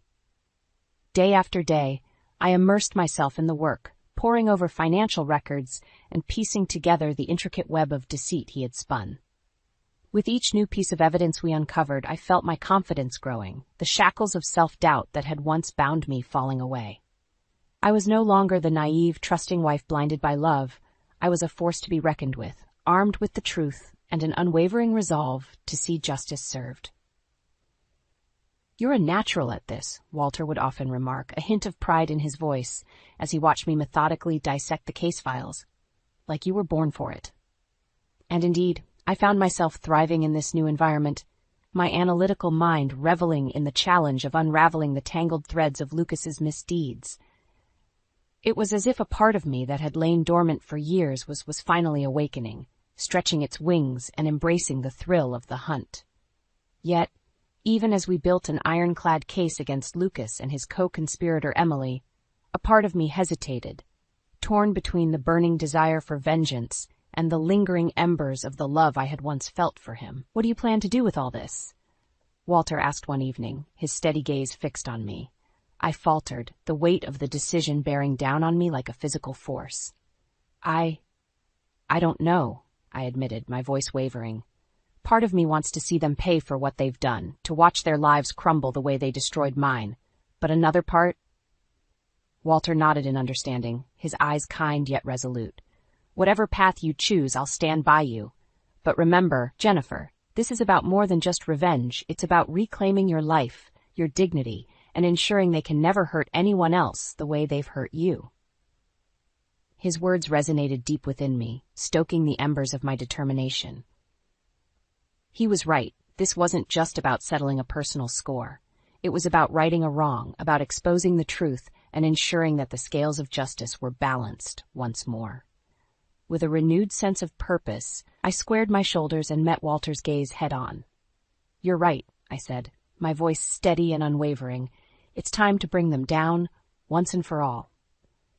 From that moment on, I attacked the case with a singular focus, meticulously gathering every shred of evidence, every damning detail that would seal Lucas and Emily's fate. I was no longer the victim. I was the hunter, and they were my prey. And when the time came to strike, I would be ready, armed with the truth and an unshakable resolve to see justice served, no matter the cost. As the weeks ticked by, our case against Lucas and Emily grew stronger by the day. With each new piece of evidence we uncovered, the web of lies they had spun became more tangled, more inescapable. Yet, even as we closed in on our quarry, a part of me remained guarded, wary of allowing myself to hope for true vindication. It was during this time that I met Peter, a sharp-eyed lawyer who had been brought in to consult on the legal aspects of our case. From the moment we shook hands, I felt an instant connection, a spark of understanding that went beyond mere professional courtesy. "You've been through hell," he remarked one day, his piercing gaze seeming to see straight through to my very soul. "But you're not letting it break you. That takes real strength." His words resonated within me, stirring something long dormant, a flicker of attraction, of hope for a future beyond the all-consuming quest for justice that had consumed my every waking thought. As we worked side by side, poring over legal documents and strategizing our next moves, I found myself drawn to Peter's unwavering confidence, his steadfast belief in the power of truth and accountability. He was a kindred spirit, a man who understood the weight of what we were undertaking and welcomed the challenge with open arms. "We're going to nail these bastards," he would say, his jaw set in determination. "They'll wish they never crossed paths with us." And as the days turned to weeks, that shared sense of purpose blossomed into something deeper, something that brought a warmth to my heart I hadn't felt in far too long. Peter became my rock, my anchor in the storm of emotions that threatened to overwhelm me as the endgame drew near. Finally, the day arrived, the moment we had been building towards, the reckoning that would either see justice served or leave us adrift in the wreckage of our failed crusade. With trembling hands, I donned my armor, a crisp suit that lent me an air of authority, a mask of steely resolve to hide the maelstrom of nerves churning within. Peter met my gaze, his eyes shining with a mixture of pride and resolve. "You've got this," he murmured, giving my hand a reassuring squeeze. "It's time to make them pay." And so we marched into battle, our heads held high, armed with the truth and an unshakable belief in the power of justice. As we confronted Lucas and Emily with the damning evidence of their misdeeds, I watched their carefully constructed facades crumble, their lies exposed for all to see. The looks on their faces, a potent mixture of shock, fear, and desperate denial, will be forever seared into my memory. In that moment, I realized that true vengeance wasn't about inflicting pain or seeking retribution. It was about reclaiming my dignity, my self-worth, and ensuring that these two toxic individuals could never victimize another soul. As the legal proceedings unfolded, as Lucas and Emily were stripped of their ill-gotten wealth and faced the prospect of prison time, I felt a weight lift from my shoulders, the weight of anger, of bitterness, of the all-consuming need for revenge that had driven me for so long. And when it was all said and done, when the dust had settled and the battle was won, I turned to Peter with a sense of overwhelming gratitude. Without him, without his unwavering support and belief in me, I might have faltered, might have lost my way in the darkness. But now, as I gazed into his eyes, I saw not just a trusted ally, but the promise of a future where I could finally leave the past behind and embrace the possibilities that lay ahead. The day of reckoning had finally arrived. With Peter by my side, we strode into Lucas's office, our footsteps echoing like a death knell. He looked up, his face contorting into a sneer when he saw me. "Well, if it isn't the bitter ex-wife," he sneered. "Come to beg for scraps?" I met his gaze unflinchingly, my resolve fortified by months of meticulous preparation. "Actually, Lucas, we're here to end your little charade once and for all." Peter stepped forward, a thick file in his hands. "We have all the evidence we need to prove your embezzlement scheme. The jig is up." Lucas's smug expression faltered, his eyes darting nervously between us. "Embezzlement? That's absurd. I'm a respected businessman." "Save it," I spat. "We know everything, the offshore accounts, the kickbacks, all of it. And we have proof that Emily was in on the whole thing."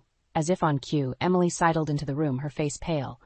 "Lucas, what is she talking about?" He turned on her, his eyes wild. "You said you covered our tracks. You useless little—" "Enough." Peter's voice cracked like a whip, silencing them both. "The evidence speaks for itself. Unless you want to add obstruction to the charges, I suggest you start talking." For a long, tense moment, silence reigned. Then, like a deflating balloon, Lucas slumped in his chair, all bravado fled. All right, you got me." I watched, numb, as he laid it all out. The years of skimming funds, the lies, the despicable way he had used and manipulated Emily. Each sordid revelation was like a twist of the knife, but I remained steadfast, drinking in his downfall with a sense of grim satisfaction. Emily, for her part, quickly turned on him, her self-preservation instinct kicking in. "He made me do it," she wailed. "He said if I didn't help, he'd ruin me." Lucas sneered. "Don't play the victim now, you little—" "That's enough," Peter cut him off. "We have all we need. The authorities are already on their way." As if on cue, the door burst open, and a team of stern-faced officers flooded in. I watched, numb, as they slapped handcuffs on Lucas and Emily, their protestations falling on deaf ears. In that moment, as they were led away in disgrace, I felt a profound sense of vindication wash over me. The facade had finally crumbled, the lies exposed for all to see. And I, the woman they had so callously discarded, had been the architect of their downfall. In the days and weeks that followed, the legal proceedings unfolded like a well-oiled machine. Lucas and Emily's empire crumbled, their ill-gotten wealth seized, their reputations in tatters. And through it all, I remained a silent observer, drinking in their suffering with a sense of grim satisfaction. Yet, even as I savored their comeuppance, a part of me felt hollow. The all-consuming drive for revenge that had fueled me for so long had been sated, leaving an emptiness in its wake.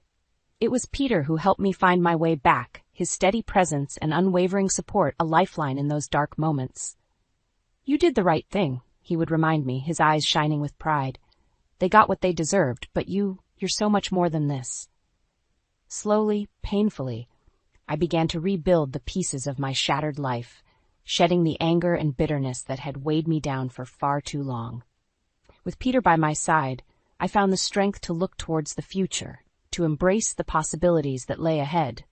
And as the dust settled, as Lucas and Emily faded into distant memories, I realized that true victory wasn't about watching them suffer.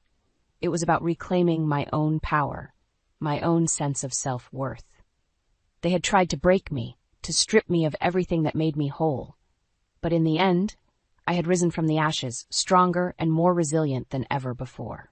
And that, more than any punishment they could face, was the greatest victory of all. The courtroom was abuzz with hushed whispers and sidelong glances as Lucas and Emily were led in, their once immaculate appearances now disheveled and unkempt. As they took their seats, Lucas shot me a venomous glare, his eyes burning with impotent rage. I met his gaze unflinchingly, my spine ramrod straight. This was it, the moment I had been waiting for, the final reckoning for their misdeeds. The trial unfolded like a slow-motion train wreck, each witness and piece of evidence further exposing the sordid depths of their betrayal. I watched, my heart pounding, as the prosecution methodically dismantled their flimsy defense, presenting an overwhelming case that left no room for doubt. When it was my turn to take the stand, I felt a surge of adrenaline course through my veins. This was my chance to confront them, to lay bare the pain and anguish they had inflicted upon me. "Miss Warner," the prosecutor began, his voice measured and calm, "in your own words, please describe the events leading up to your discovery of the embezzlement scheme." I took a deep breath, my gaze flickering to where Lucas and Emily sat, their faces twisted into matching sneers of contempt. "It started with the lies," I began, my voice steady and unwavering. The late nights at the office, the sudden influx of cash that Lucas couldn't quite explain away. As I spoke, recounting the gut-wrenching moments when the truth had begun to unravel, I saw Emily shift uncomfortably in her seat, her bravado faltering. And then there was Emily. I continued, turning my attention to the woman who had so willingly participated in my destruction. The young, vapid thing he had taken as his mistress, his partner in crime. Lucas opened his mouth, no doubt to spew forth some vile retort, but the judge silenced him with a stern glare. "They thought they could just discard me like I was nothing," I said, my voice trembling with barely contained emotion. They took everything from me. My home, my dignity, my sense of self-worth. And for what? Greed? Lust? A pathetic attempt to recapture their youth? The words poured forth like a torrent, each one lancing the fetid boil of anger and betrayal that had festered within me for so long. I laid it all bare. The sleepless nights, the soul-crushing loneliness, the utter despair of having the one person I trusted most violate that trust in the most cruel and callous way imaginable. By the time I finished, there was not a dry eye in the courtroom. Even the judge, a weathered veteran of countless trials, seemed visibly shaken by the rawness of my testimony. As for Lucas and Emily, their smug facades had crumbled, replaced by pallid masks of fear and realization. They knew, in that moment, that they had lost, that the web of lies they had so carefully constructed was unraveling before their very eyes. The verdict, when it came, was swift and decisive. Guilty on all counts. Lucas and Emily were led away in chains, their futures reduced to a fleeting glimpse of freedom before the cold, unforgiving walls of a prison cell. In the aftermath, as the courtroom emptied and the buzz of activity faded, I found myself enveloped in Peter's warm embrace, his eyes shining with a mixture of pride and relief. "You did it," he murmured, brushing a stray tear from my cheek. "You faced them down and won." And in that moment, as the weight of everything I had endured finally lifted from my shoulders, I realized that he was right. I had won, not just the battle against Lucas and Emily, but the war against the demons that had threatened to consume me. With Peter by my side, I knew that the future was bright, filled with endless possibilities, and the promise of a life lived on my own terms. The road ahead would not be easy, but for the first time in what felt like an eternity, I felt truly free. As we left the courthouse, hand in hand, I couldn't help but steal one last glance at Lucas and Emily, their once smug countenances now twisted into masks of dejection and defeat. They had tried to break me, to strip me of everything that made me whole, but in the end, their cruelty had only served to forge me into something stronger, something unbreakable. And as the courthouse doors swung shut behind us, I knew that I had finally closed the book on that dark chapter of my life, ready to embrace the future with open arms and an unshakable resolve to never let anyone hold that kind of power over me again.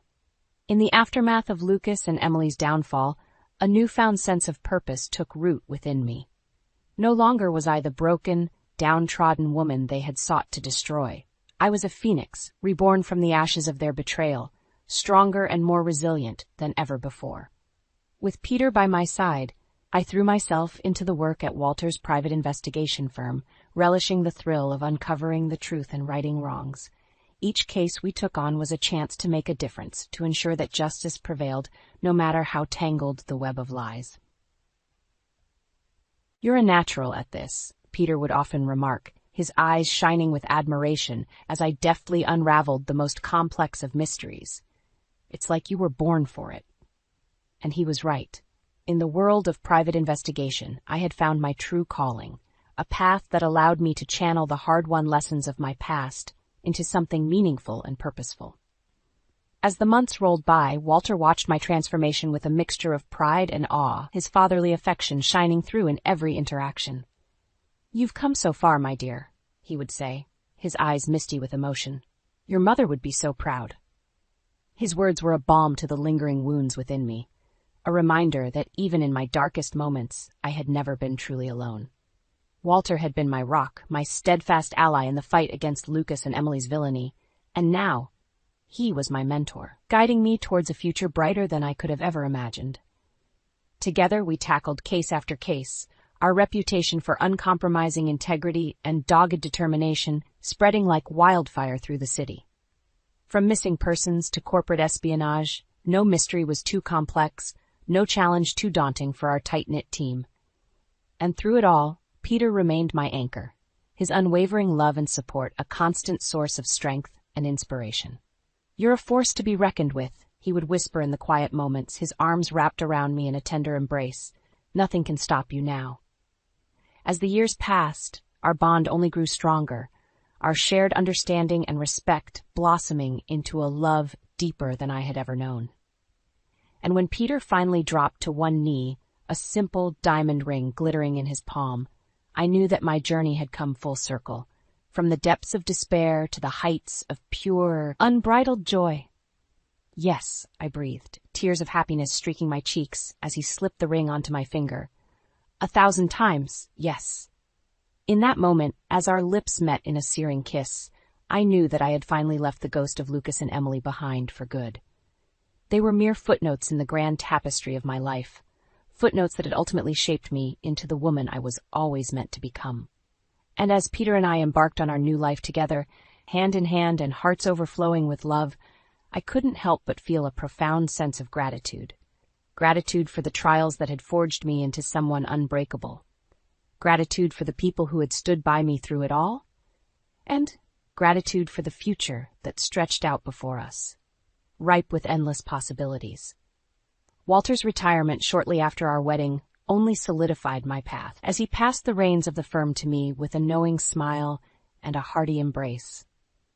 "It's all yours now, my dear," he murmured, his eyes shining with pride. "Go out there and show the world what you're made of." And as I stood at the helm of the firm that had become my second home, surrounded by the steadfast team that had become my family, I knew that Walter's words rang true. The road ahead was paved with challenges, but I was ready to face whatever life threw my way, to fight for justice and truth with every fiber of my being. Because in the end, that was my true victory. Not the downfall of Lucas and Emily, but the realization that I was so much more than they had ever given me credit for. I was a survivor, a warrior, a woman who had stared into the abyss and emerged stronger, wiser, and more determined than ever before. And as I looked out over the city that had been the battleground for so many hard-fought battles, I knew that my journey was just beginning. The future was an open book, waiting to be written, and I was holding the pen. I sat across from Mark at our dining table, the evening light filtering through the windows, casting a warm glow over our cozy home. Everything seemed perfect, until he dropped those fateful words that shattered my world. "There's something you need to know, Emily." His voice trembled, and he couldn't meet my gaze. A knot formed in my stomach as I lowered my magazine. "What is it, Mark?" He took a deep breath, his eyes downcast. "We need to get a divorce." The words hit me like a punch to the gut, knocking the air from my lungs. "What? Why?" Mark's shoulders slumped, and he finally looked up, his eyes filled with a mixture of guilt and resolve. "I've been in love with someone else for years. Her name is Heather, and she's pregnant with my child." Time seemed to freeze as his confession sank in. The man I had loved, trusted, and built a life with had been lying to me all this time. Tears stung my eyes, and a lump formed in my throat, making it hard to breathe. "How could you do this to me?" I choked out, my voice cracking with emotion. "To our marriage?" Mark's expression softened, but it did little to ease the ache in my chest. "I'm sorry, Emily. I never meant to hurt you, but I can't keep living a lie. I love Heather, and I want to be with her and our child." Anger flared within me, burning away the initial shock and hurt. "So what? Our 5 years together meant nothing to you?" He shook his head, his brow furrowed. "Of course they did, but sometimes love fades and people grow apart." I clenched my fists, trying to hold back the torrent of emotions threatening to overwhelm me. "How long have you been lying to me? How long have you been sneaking around behind my back?" Mark's gaze dropped once more, and he fidgeted in his chair. "A few years," he mumbled. My heart shattered into a million pieces. The man I thought I knew was nothing but a fraud, a snake who had betrayed my trust in the cruelest way possible. In that moment, something hardened within me. I would not be a victim. I would not let this break me. Mark had made his choice, and now it was time for me to make mine. "Get out," I said, my voice low and steady. "Pack your things and get out of my house." Mark's eyes widened, but he didn't argue. He simply nodded and stood from the table, leaving me alone with the wreckage of our once happy life. As I sat there, tears streaming down my face, I made a vow to myself. Mark would pay for what he had done. I would make sure of it. The next day at work, I felt like a zombie, barely able to focus on the tasks at hand. The weight of Mark's betrayal hung heavy on my shoulders, and I knew I needed to confide in someone I could trust. During our lunch break, I caught up with my friend and colleague, Laura, in the cafeteria. As we settled at a table, she immediately noticed the dark circles under my eyes and my somber demeanor. "Emily, what's wrong?" she asked, her brow furrowed with concern. I took a deep breath, trying to steady my nerves. Mark wants a divorce. Laura's eyes widened in disbelief. What? Why? The words tumbled out like opening a floodgate of pent-up emotion. He's been cheating on me for years with some woman named Heather, and she's pregnant with his child. Laura's hand flew to her mouth, her expression a mix of shock and anger.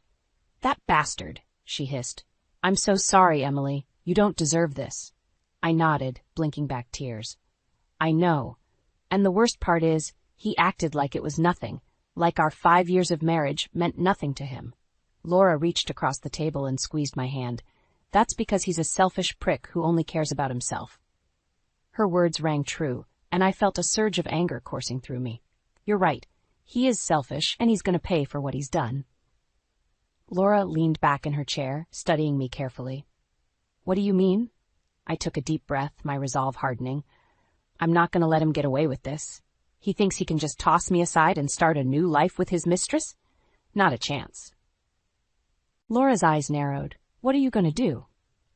First, I'm going to hire a private investigator, I said, my voice steady and determined. I need to know exactly how deep this rabbit hole goes. If Mark has been cheating for years, there's no telling what else he's been hiding from me. Laura nodded slowly, a sly smile spreading across her lips. Good idea. We need to gather as much dirt on him as possible. Exactly, I said, feeling a sense of purpose settle over me. And then we'll use it to make sure I get everything I deserve in the divorce. Laura's smile turned feral. That's my girl. We'll make sure that bastard pays for what he's done. As we finished our lunch, I felt a newfound resolve coursing through my veins. Mark had made a mistake, thinking he could walk all over me and discard our marriage like it meant nothing. He was about to learn just how wrong he was. Later that day, as I sat at my desk, I couldn't shake the nagging feeling that something wasn't quite right. A wave of nausea washed over me, and I felt a cold sweat prickling at the back of my neck. Pushing through the discomfort, I made a mental note to schedule a doctor's appointment, just to be on the safe side. Little did I know, the real bombshell was yet to come.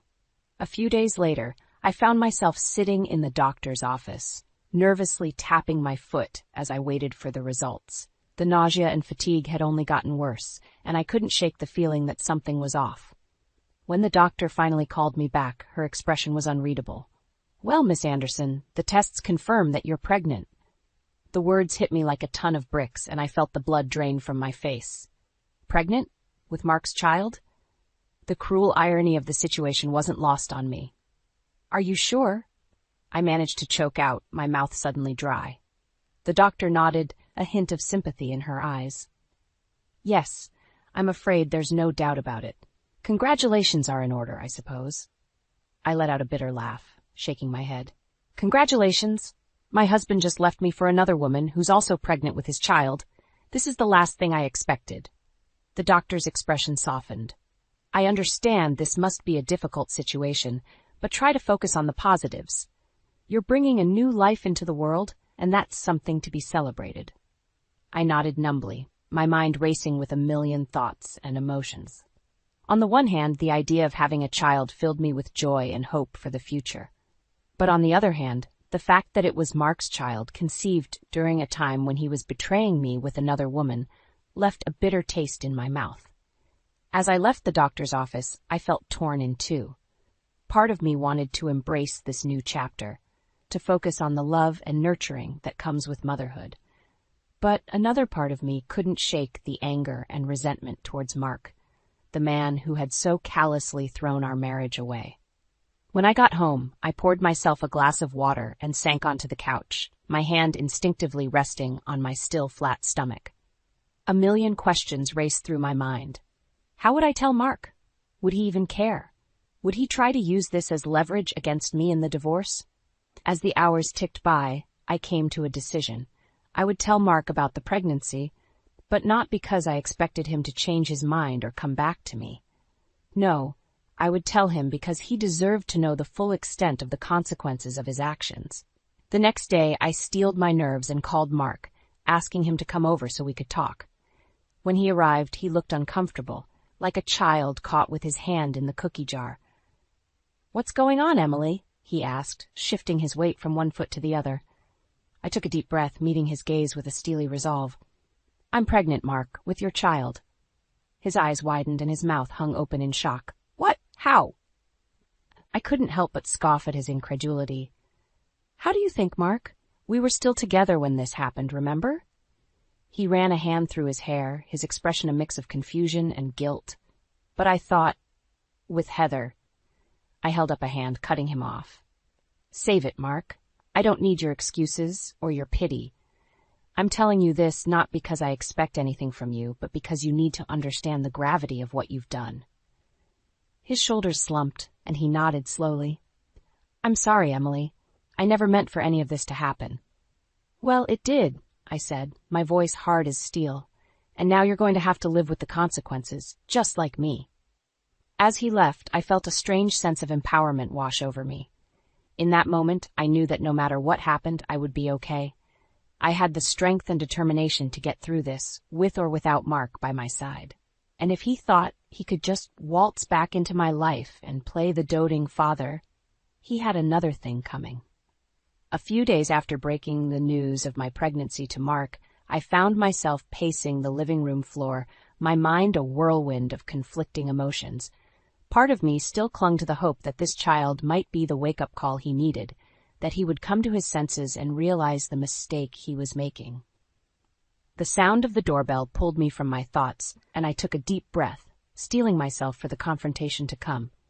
When I opened the door, Mark stood on the other side, his expression a mix of guilt and determination. Emily, we need to talk, he said, brushing past me into the house without waiting for an invitation. I crossed my arms over my chest, watching him warily. About what? He turned to face me, his eyes pleading. About the baby. About us. I scoffed, shaking my head. There is no us anymore, Mark. Atath, you made that clear when you decided to throw away our marriage for some fling. His face fell, and he ran a hand through his hair in frustration. Heather is not just some fling, Emily. I love her, and I want to be with her and our child. The words hit me like a physical blow, and I felt my cheeks flush with anger. And what about my child, Mark? The one growing inside me right now? Are you just going to abandon us too? He held up his hands in a placating gesture. Of course not, Emily. I want to be a part of this child's life too. I laughed bitterly. Oh, how generous of you. You want to be a part-time father to my child while you play house with your mistress and her baby. Mark's expression hardened. That's not fair, Emily. I never meant for any of this to happen. Well, it did happen, I shot back, my voice rising. And now you have to face the consequences of your actions. He took a step closer, his eyes pleading. Please, Emily, let's not do this. Let's try to work things out for the sake of our child. I shook my head, feeling a surge of resolve coursing through me. No, Mark, you made your choice, and now you have to live with it. I'm not going to let you waltz back into my life and play the doting father whenever it's convenient for you. His shoulders slumped, and I could see the defeat in his eyes. Emily, please. Get out, I said, my voice low and steady. Get out of my house and don't come back unless it's to discuss the divorce proceedings. He opened his mouth as if to argue, but one look at the determination on my face must have convinced him it was futile. With a heavy sigh, he turned and walked out the door, leaving me alone with the weight of my decision.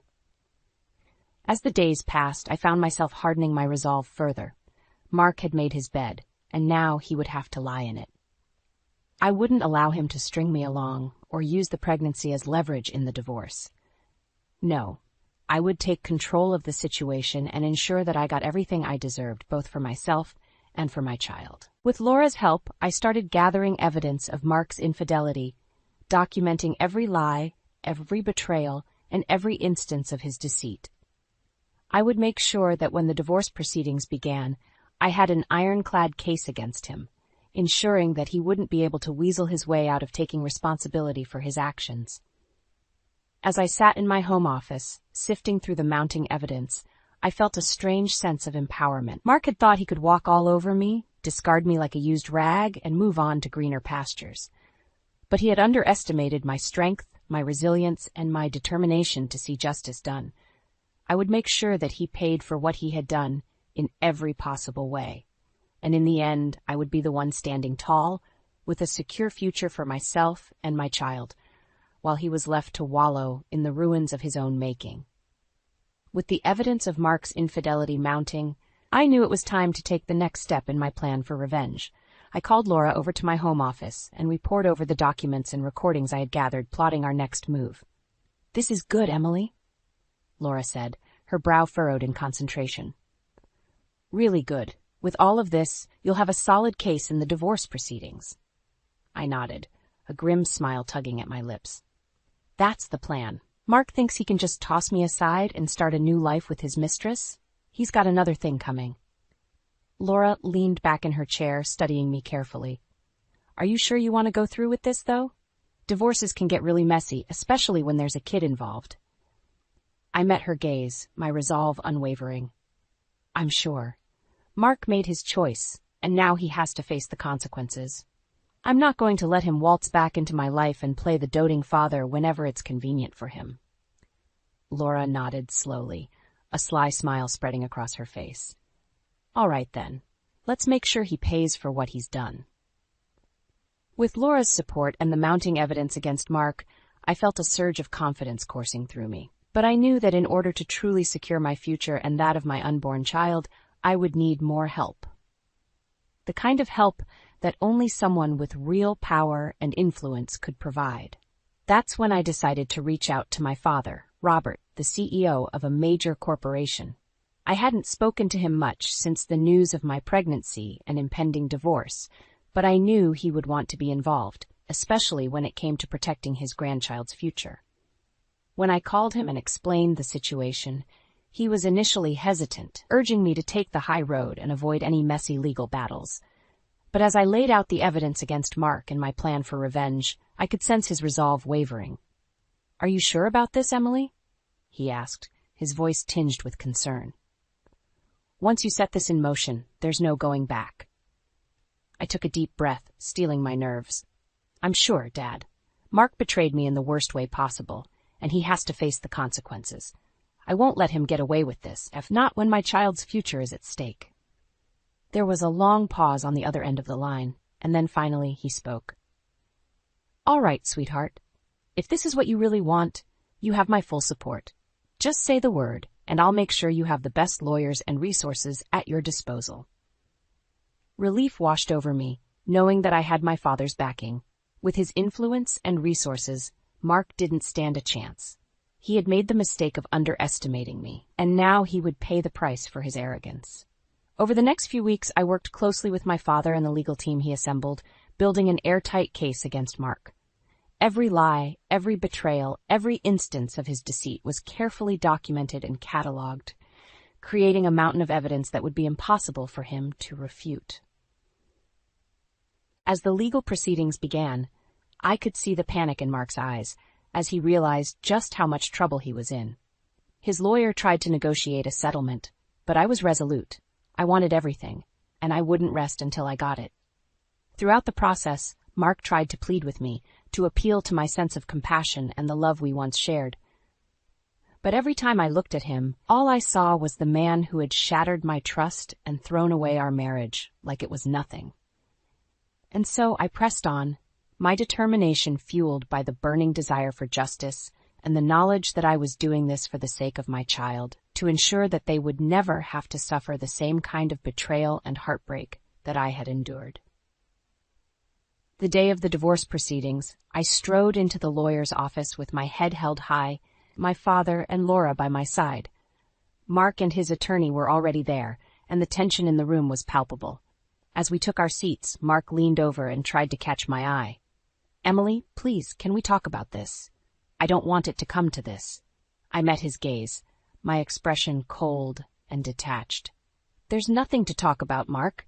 You made your choice, and now it's time to face the consequences." He opened his mouth to respond, but his lawyer placed a hand on his arm, silencing him. The proceedings began, and for the next several hours, we systematically laid out the evidence of Mark's infidelity and betrayal. With each piece of damning evidence presented, I could see the color draining from Mark's face. His lawyer tried to object and deflect, but the mountain of proof was undeniable. Recordings of Mark's secret liaisons, bank statements showing unexplained expenditures, and even private investigator reports detailing his sordid affairs, it was all there laid bare for the world to see.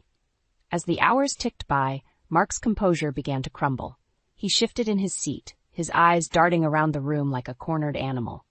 At one point he turned to me, tears in his eyes, and mouthed the words, "I'm sorry." But it was too little, too late. I simply stared back at him, my expression unwavering, resolute in my determination to see justice served. Finally, after what felt like an eternity, the judge cleared his throat and delivered the verdict. Mark would be required to pay a substantial settlement, covering child support for our unborn child as well as alimony and other costs. He would also be forced to sell off several assets, including the house we had once shared, to cover the financial obligations. As the terms were read aloud, I could see the defeat in Mark's eyes. He had gambled everything on his affair with Heather, convinced that he could discard me and start anew without consequence. But he had underestimated my resolve, my strength, and my willingness to fight for what was rightfully mine. After the proceedings concluded, Mark tried to approach me one last time. "Emily, please, can we talk? I never wanted to hurt you like this." I turned to face him, my expression steely and unwavering. "You had your chance, Mark. You chose to throw away our marriage for a fling, and now you have to live with the consequences." He opened his mouth to protest, but I held up a hand, cutting him off. "Don't bother. It's over, Mark. You've lost everything. Your job, your money, and most importantly, your family." With that, I turned and walked away, leaving him standing there alone, the weight of his decisions finally catching up to him. In the weeks that followed, I focused on preparing for the arrival of my child, determined to create a secure and loving environment for them. Mark's betrayal still stung, but the satisfaction of seeing him face the consequences of his actions helped to dull the pain. As I settled into my new apartment, a sense of peace washed over me. I had taken control of my life, reclaimed my power, and ensured that my child would never have to suffer the same heartbreak and betrayal that I had endured. And as for Mark, well, let's just say that his troubles were only just beginning. In the months following the divorce, my life took an unexpected turn. Thanks to my father's mentorship and influence, I found myself rising through the ranks of the corporate world at a breakneck pace. It was a sharp contrast to the struggles Mark was facing in the wake of our split. Word of his infidelity had spread like wildfire, and before long he found himself out of a job, his once promising career in shambles. I'll never forget the day I ran into him at the grocery store. He looked like a shell of his former self, disheveled, unshaven, and carrying a burden of defeat on his shoulders. When he saw me, his eyes widened, and he quickly tried to duck down an aisle, but I called out to him, "Mark, is that you?" He froze, his shoulders slumping in resignation as he turned to face me. "Emily," he mumbled, unable to meet my gaze. "I barely recognized you," I said, taking in his appearance. "Life's been tough, I take it?" He let out a bitter laugh, shaking his head. "You could say that. After everything that happened, I lost my job, my house, pretty much everything." A part of me felt a twinge of pity for him, but it was quickly overshadowed by a sense of vindication. This was the price he had to pay for his betrayal. "And what about Heather?" I asked, unable to resist twisting the knife just a little bit. "I assume she's sticking by your side through all of this?" Mark's expression darkened, and he averted his gaze. "Heather left me," he muttered. "Once she found out I was broke, she took off. Said she didn't sign up for this." I couldn't help but let out a laugh at the irony of it all. "Well, what did you expect, Mark? You threw away a perfectly good marriage for her, and now she's done the same to you." His jaw clenched, and I could see the anger simmering beneath the surface. "You don't have to rub it in, Emily. I know I screwed up, okay? I've paid the price for my mistakes." "Have you, though?" I countered, taking a step closer to him. "Because from where I'm standing, it looks like you're still living in denial. You haven't truly faced the consequences of your actions." He opened his mouth to respond, but I held up a hand, cutting him off. "Let me make something clear, Mark. You lost everything because of your own greed and selfishness. You chose to betray me, to throw away our marriage for a fling, and now you're reaping what you've sown." His shoulders slumped, and I could see the defeat in his eyes. He knew I was right. I hope you learn from this, Mark, I continued. I hope you understand the pain and heartbreak you've caused, not just to me, but to everyone around you. Because if you don't, you're destined to repeat the same mistakes over and over again. With that, I turned and walked away, leaving him standing there alone, a broken man consumed by the weight of his own actions.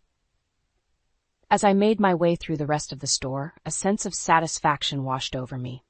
It wasn't just the fact that I had won the divorce settlement or that I was thriving in my career. No, what truly mattered was that I had taken control of my life, refused to be a victim, and ensured that Mark faced the consequences of his betrayal. And as I rubbed my growing belly, feeling the gentle flutter of my unborn child, I knew that I had made the right choice.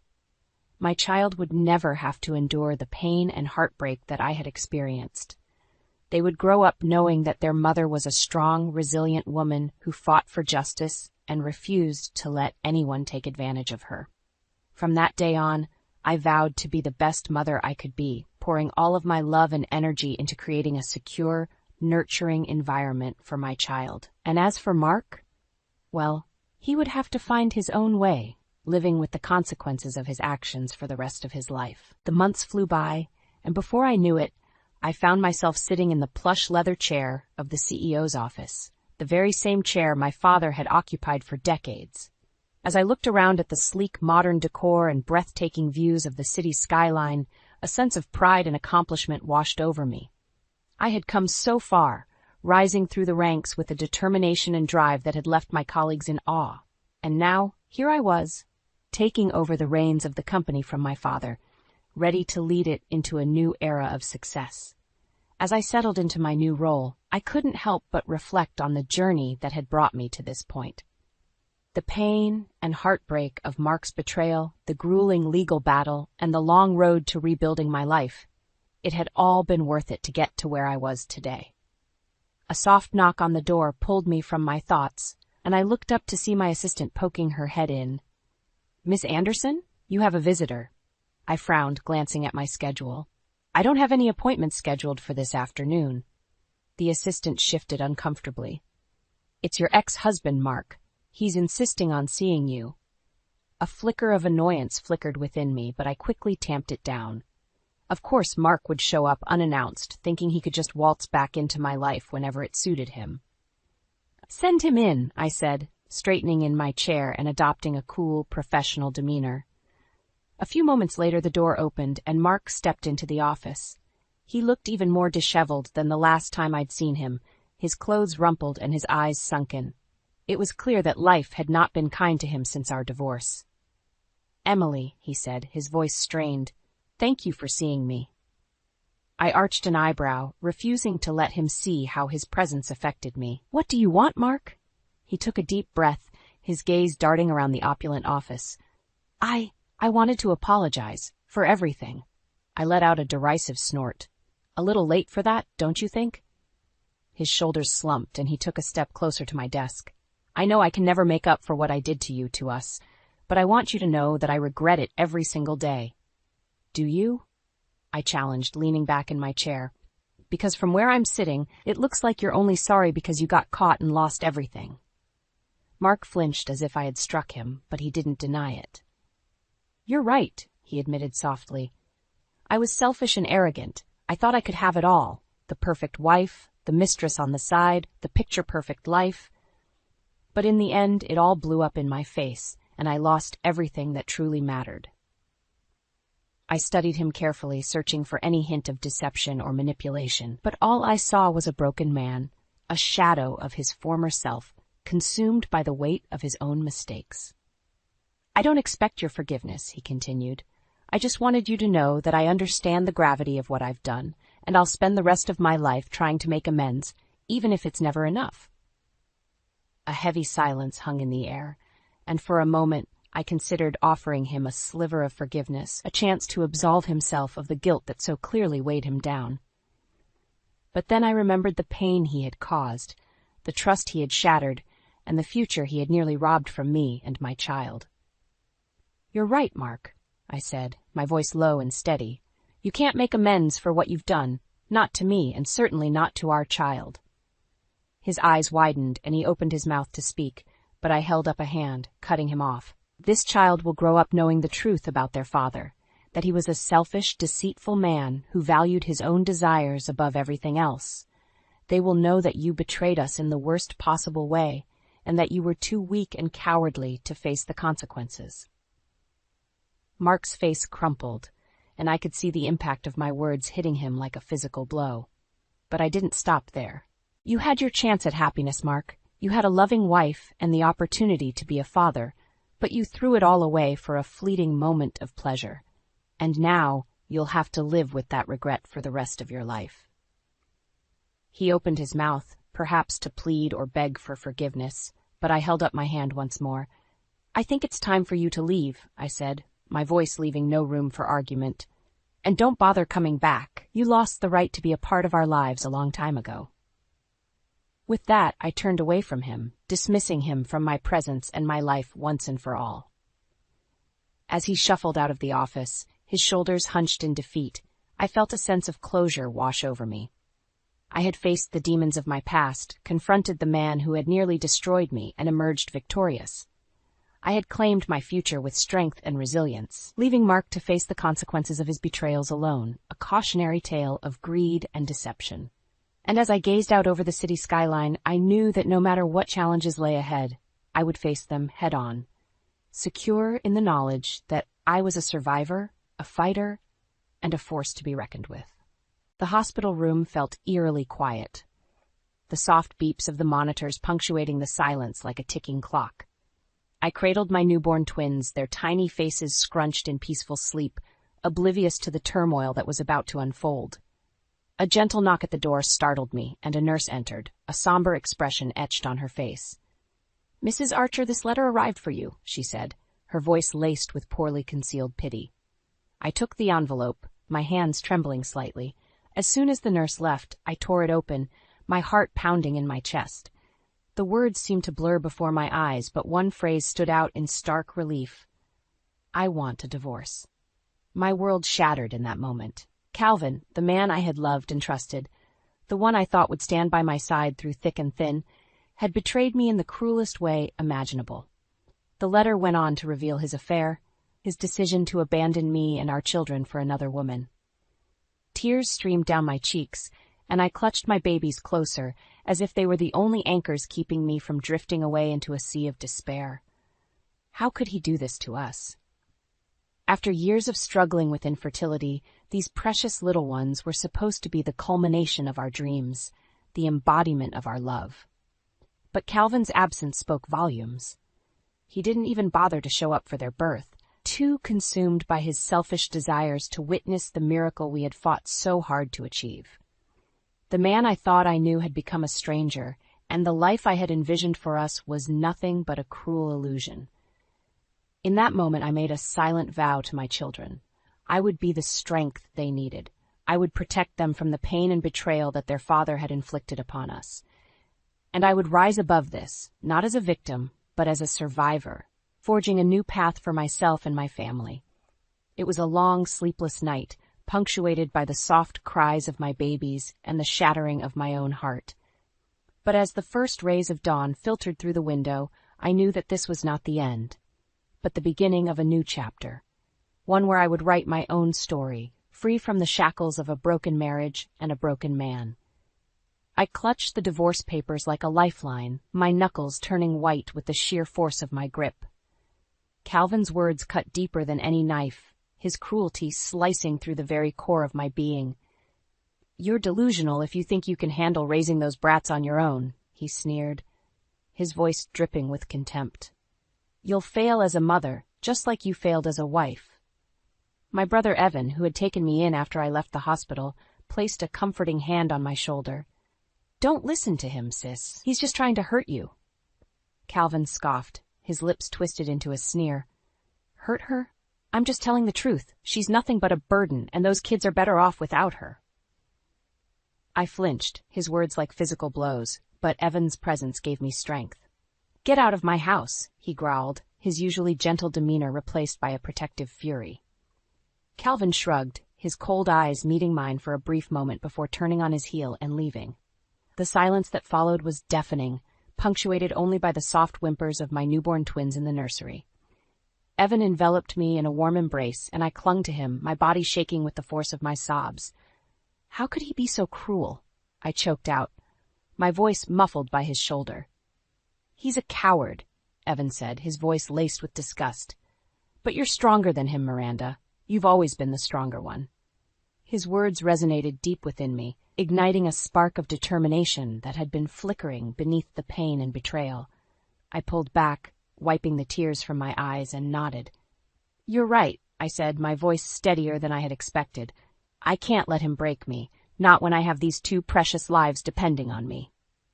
Evan smiled, his eyes shining with pride. That's my sister. Now let's focus on getting you and the twins settled. You're safe here, and we'll figure out the next steps together. As I held my babies close, their soft breaths brushing against my skin, I knew that Evan was right. Calvin might have shattered our family, but he couldn't destroy the unbreakable bond between a mother and her children. I would rise above his cruelty, his insults, and his attempts to diminish me. This was just the beginning of a new chapter, one where I would write my own story of resilience and triumph. The soft coos of my twins filled the air as I rocked them gently, their tiny fingers curled around mine. It had been a few months since I had taken refuge at Evan's place, and the wounds of Calvin's betrayal were slowly starting to heal. A knock at the door interrupted my reverie, and Evan poked his head in. Hey, you've got a visitor. It's Derek. My heart skipped a beat at the mention of my old college friend. Derek had been a constant source of support during those tumultuous times, his unwavering friendship a lifeline in the midst of the storm. Send him in, I called out, unable to suppress the smile that crept across my face. Derek stepped into the nursery, his warm grin instantly brightening the room. There's my favorite little family, he said, his eyes twinkling with affection. Derek, it's so good to see you, I said, rising to embrace him with one arm, the other cradling my precious bundle. He returned the hug with gentle care, mindful of the fragile lives nestled against me. You're looking well, he murmured, pulling back to study my face. Motherhood suits you. I felt a flush of pride at his words, a stark contrast to the constant barrage of insults and put-downs from Calvin. Derek had a way of making me feel valued, seen, and understood in a way that my ex-husband never could. Thanks for being here, I said softly, my voice thick with emotion. I don't know what I would have done without you and Evan. Derek waved a dismissive hand. Don't mention it. That's what friends are for. His expression grew serious, and he lowered his voice. Have you given any thought to the legal proceedings?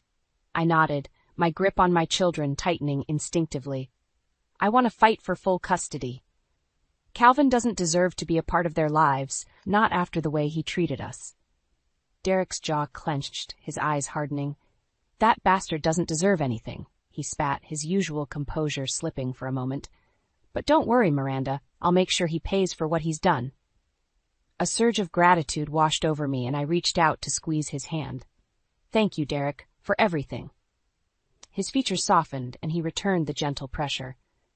You don't have to thank me, just focus on being the amazing mother I know you are, and leave the rest to me. As Derek left, I couldn't help but feel a sense of renewed strength and determination. With him by my side, I knew that I had a fighting chance at building the life my children deserved, a life free from the toxicity and pain that Calvin had brought into our world.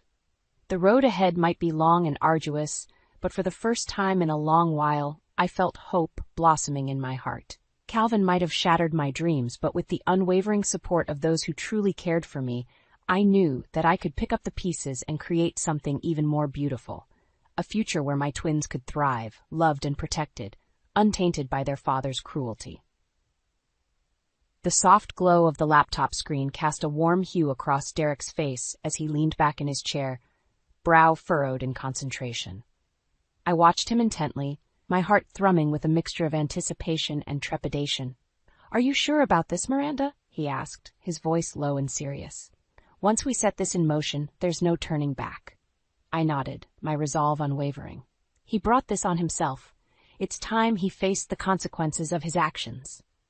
Derek let out a long exhale, running a hand through his hair. All right, I've gathered enough evidence to bury him, but we need to be smart about how we play this. Leaning forward, he began to outline his plan, his words precise and calculated. We'll start by issuing a formal demand for a fair settlement, custody, child support, and a substantial alimony. If he refuses, we'll have no choice but to go public with the information we have on his shady business dealings. My stomach twisted at the mention of Calvin's professional misdeeds. The man I had once loved and trusted had been living a double life, engaging in fraud and deceit that threatened to unravel his entire career. "Do you really think he'll cave?" I asked, my voice laced with doubt. Calvin's always been so arrogant, so sure of himself. Derek's eyes hardened, his jaw set in a firm line. "He'll have no choice. Not when the evidence is this damning. We've got him cornered, Miranda. It's time to make him pay for what he's done." A surge of determination coursed through me, fueled by the memory of Calvin's cruelty and the pain he had inflicted upon me and my children. I had spent too long cowering in his shadow, allowing his manipulation and abuse to dictate the course of my life. No more. "Let's do it," I said, my voice steady and resolute. "I'm ready to take back control." Derek's lips curved into a grim smile, and he nodded. "Then let's make that bastard squirm." Over the next few weeks, we meticulously prepared our case, gathering every shred of evidence and fortifying our legal strategy. Derek was a force to be reckoned with, his razor-sharp intellect and unwavering determination a formidable combination. As the day of the mediation approached, I could feel the tension building, like a coiled spring waiting to be released. Calvin had no idea what was coming, and I couldn't help but savor the thought of wiping that smug grin off his face. When the moment finally arrived, I steeled myself, drawing strength from the knowledge that I was no longer fighting alone. Derek was by my side, a steadfast ally in the battle against my former tormentor. As Calvin strutted into the room, his arrogance practically radiating from his pores, I felt a surge of power course through my veins. This was it, the moment I had been waiting for. The game was on, and this time I held all the cards. The tension in the room was palpable as Calvin swaggered in, his cocky demeanor a stark contrast to the grim expressions on our faces. Derek took the lead, his voice calm and measured as he laid out the terms of our proposal. "We're prepared to offer a fair settlement," he said, sliding a stack of papers across the table. "Full custody of the children for Miranda, along with child support and substantial alimony payments." Calvin's eyes narrowed, his lip curling in disdain. "Are you kidding me? You expect me to agree to those outrageous demands?" I could feel my blood boiling, but before I could speak, Derek raised a hand, silencing me. "It's a generous offer, given the circumstances," he said, his voice taking on a razor-sharp edge. Calvin scoffed, leaning back in his chair with a smug grin. "And what circumstances would those be? You have no leverage here." Derek's expression hardened, and he reached into his briefcase, retrieving a thick file. "I wouldn't be so sure about that." With a flick of his wrist, he scattered the contents of the file across the table, revealing a damning trail of evidence, financial records, email correspondence, and detailed accounts of Calvin's fraudulent activities within his company. The color drained from Calvin's face as he rifled through the documents, his bravado evaporating like mist in the morning sun. Where did you get this?" "That's not important," Derek said, his voice laced with steel. "What matters is that we have more than enough evidence to bury you, professionally and personally." Calvin's eyes darted between us, his mask of arrogance crumbling as the realization of his predicament sank in. "What do you want?" he growled, his hands clenched into tight fists. "Exactly what we asked for," I spoke up, my voice steady and unwavering. "The settlement, no contest on custody, and your silence. Agree to our terms, and this information stays buried." Calvin's jaw tightened, his eyes burning with barely contained rage. For a long moment, the room was deathly silent, the weight of our ultimatum hanging heavy in the air. Finally, he let out a sharp exhale, his shoulders slumping in defeat. "Fine, you win." A surge of triumph coursed through me, but I refused to let it show on my face. Calvin had brought this upon himself, and for the first time, he was the one left powerless, stripped of his arrogance and control. As he scrawled his signature on the settlement papers, his hand trembling with barely contained fury, I felt a weight lift from my shoulders. The nightmare was finally over, and I had emerged victorious, not just for myself, but for my children. Derek and I exchanged a glance, a silent acknowledgement of our shared triumph passing between us. We had played the game, and we had won, leaving Calvin to face the consequences of his own actions. As we gathered our belongings and prepared to leave, Calvin fixed me with a venomous glare. "This isn't over," he hissed, his voice dripping with venom. I met his gaze unflinchingly, a newfound strength burning within me. "Yes, it is," I said, my voice unwavering. "You lost the moment you decided to betray us." With those words, I turned and walked away, leaving Calvin to stew in the wreckage of his own making. The battle had been hard fought, but in the end, justice had prevailed, and I had reclaimed the power he had tried so desperately to strip away. The future was uncertain, but for once, I didn't fear it. With my children by my side and the unwavering support of those who truly cared for me, I knew that I could weather any storm that came my way. Calvin had made the mistake of underestimating me, and now he would pay the price. The sound of shattering glass echoed through the silent kitchen as Calvin hurled his tumbler against the wall, the amber liquid splattering across the pristine tiles. His face was contorted with rage, his knuckles white from the force of his clenched fists. "That bitch," he snarled, pacing like a caged animal. "How dare she try to ruin me?" His mistress, Samantha, watched him with a mixture of fear and disgust, her arms crossed defensively over her chest. "Maybe you should have thought about before you decided to screw her over," she spat, her voice dripping with contempt. Calvin whirled on her, his eyes wild with fury. "Shut your mouth," he growled, taking a menacing step forward. "This is all her fault. She's the one who pushed me into this." Samantha recoiled, her lips pressed into a thin line. "Don't you dare try to blame her for your own mistakes," she said, her voice trembling slightly. "You made your bed, Calvin. Now you have to lie in it." Calvin's laughter was bitter and mirthless. "Oh, I'll make her pay all right. She thinks she's won, but I'm just getting started." As he stormed out of the room, slamming the door behind him with enough force to rattle the windows, Samantha sank onto the couch, burying her face in her hands. The illusion of their perfect life together was rapidly unraveling, and she couldn't help but wonder if she had made a grave mistake. Meanwhile, I sat across from Derek, my hands wrapped around a steaming mug of coffee as I recounted the events of the mediation. He listened intently, his brow furrowed in concentration. "I can't believe he had the audacity to threaten you," he said, shaking his head in disgust. "The man has no shame." I shrugged, trying to mask the residual fear that still lingered in the depths of my heart. "It's just empty bravado," I said, forcing a smile. "He's all bark and no bite." Derek's expression darkened. "I wouldn't be so sure," he murmured, his voice laced with concern. "Calvin's a desperate man, and desperate men are capable of dangerous things." A chill ran down my spine at his, but I pushed the uneasy feeling aside. "Even if he tries something, we'll be ready," I said, my voice resolute. "We have the upper hand now." Derek nodded, but the worry lines etched across his forehead didn't fade. "Just promise me you'll be careful," he said, reaching across the table to take my hand in his. "I don't want anything to happen to you or those beautiful kids of yours." I squeezed his hand, drawing strength from his unwavering support. "I promise," I said, my voice thick with emotion. "We've come too far to let him win now."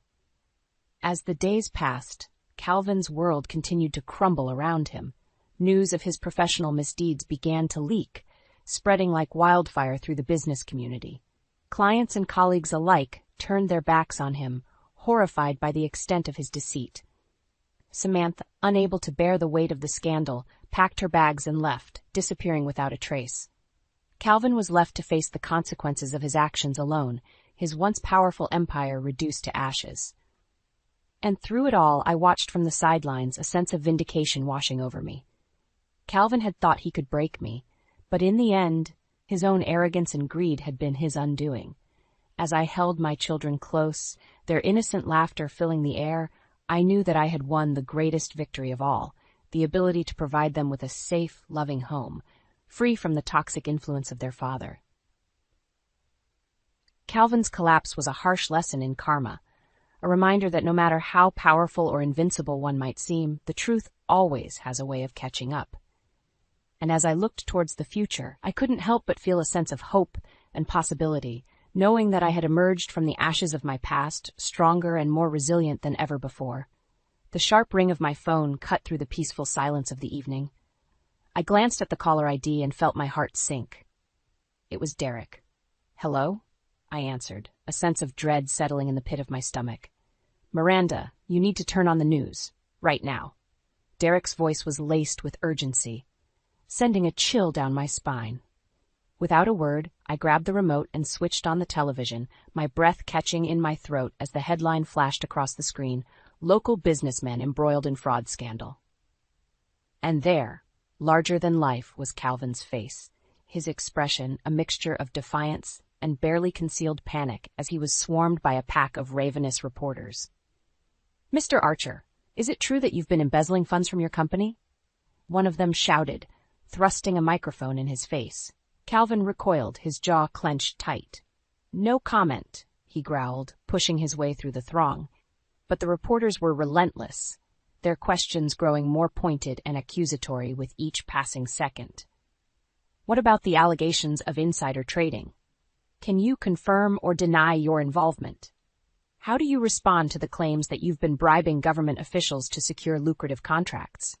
Calvin's face contorted with rage, his mask of composure slipping as the weight of the accusations bore down on him. "Get those cameras out of my face!" he snarled, lashing out at the nearest reporter. The scene descended into chaos, a flurry of shouting and jostling bodies as Calvin fought to escape the relentless onslaught of questions and accusations. I watched in stunned silence, my heart pounding in my chest as the reality of what was unfolding hit me. This was it, the final nail in the coffin of Calvin's once pristine reputation. As the news coverage shifted to a panel of analysts dissecting the scandal and speculating about the potential legal ramifications, I felt a surge of vindication coursing through my veins. Calvin had brought this upon himself, and now the world was bearing witness to the true depths of his depravity. The phone buzzed in my hand, snapping me out of my trance. It was Derek again. "Did you see it?" he asked, his voice tinged with a mixture of satisfaction and concern.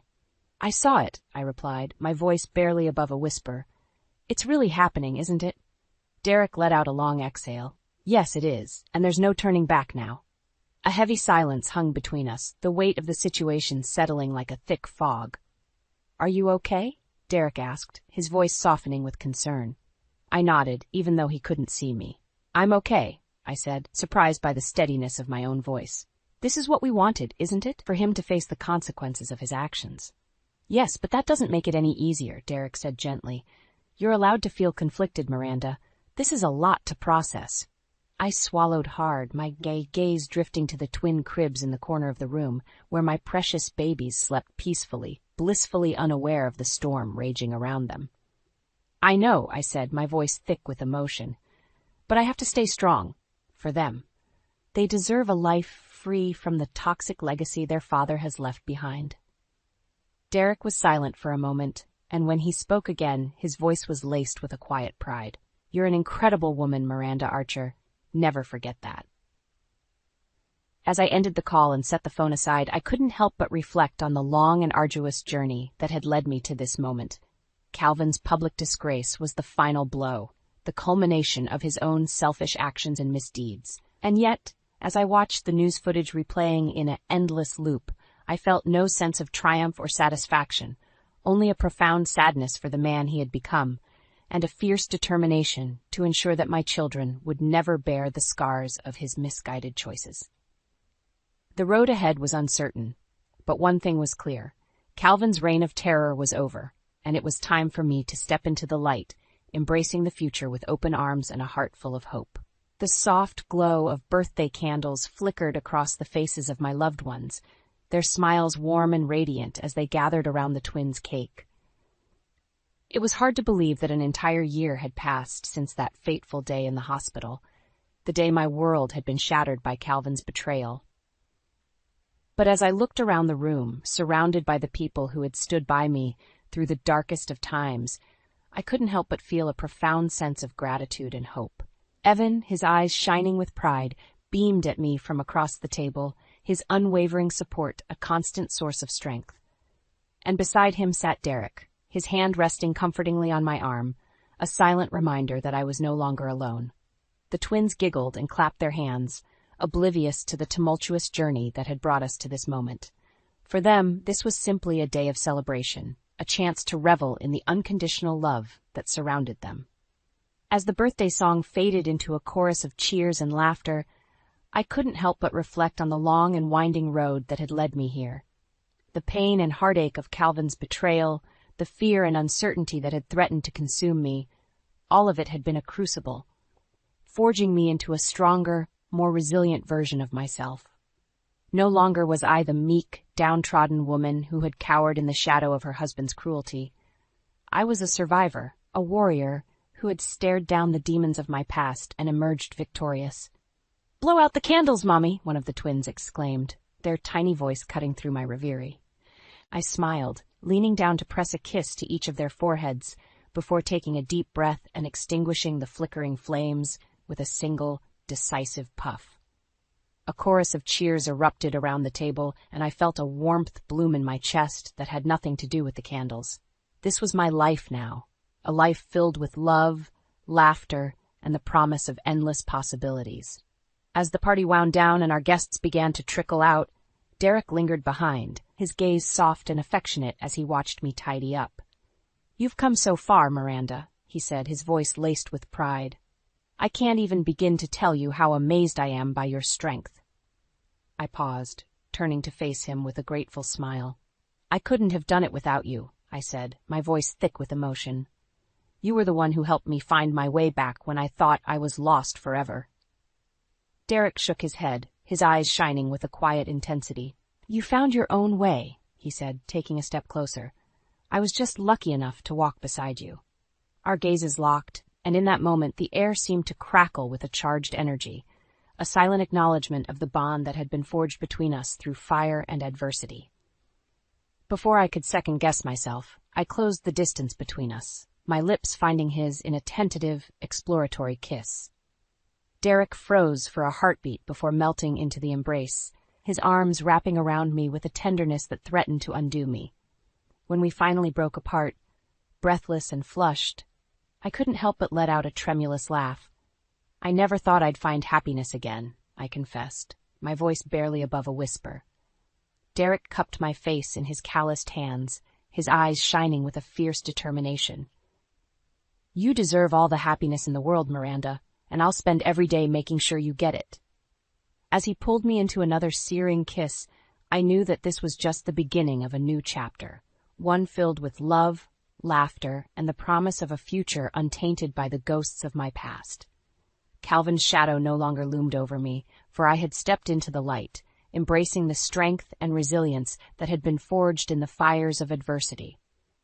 The road ahead was uncertain, but for the first time in a long time, I didn't fear the unknown. With my children by my side and the love of a good man to guide me, I knew that I could conquer any obstacle that dared to cross my path. This was my life, my story, and I was the author of my own destiny. The dim-lit winery felt suffocating as I nursed my glass of Merlot, the rich aroma failing to calm my nerves. Mia's concerned gaze bore into me, her brow furrowed as she waited for me to break the tense silence. "It's Adrian," I finally confessed, my voice trembling. "He's been lying to me about everything." Mia's eyes widened, and she leaned closer, her voice hushed. "What do you mean? What happened?"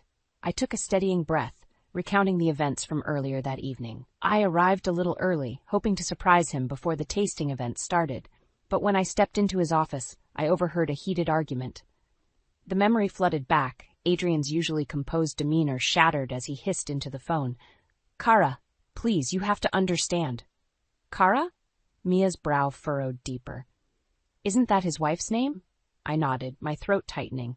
That's when she walked in, this stunning woman, dripping in diamonds and designer labels. She took one look at me and sneered, "So, you're the latest conquest, hmm?" Tears stung my eyes as I recalled Kara's icy glare. Adrian tried to defuse the situation, but she wasn't having it. She turned to me and said, "Let me save you the trouble, dear. That man is a pathological liar, and you're just another pawn in his twisted game." Mia's mouth hung open, her hand gripping mine in a comforting squeeze.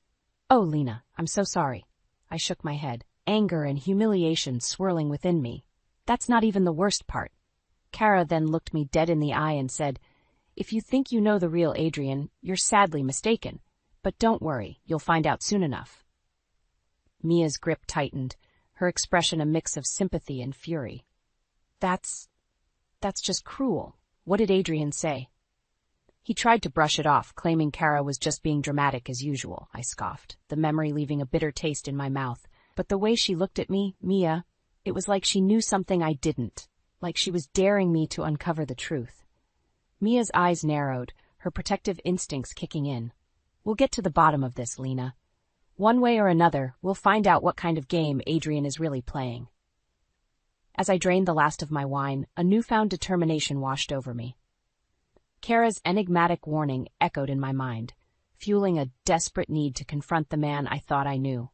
Adrian's web of lies was unraveling, and I intended to untangle every last thread, no matter how painful the truth might be.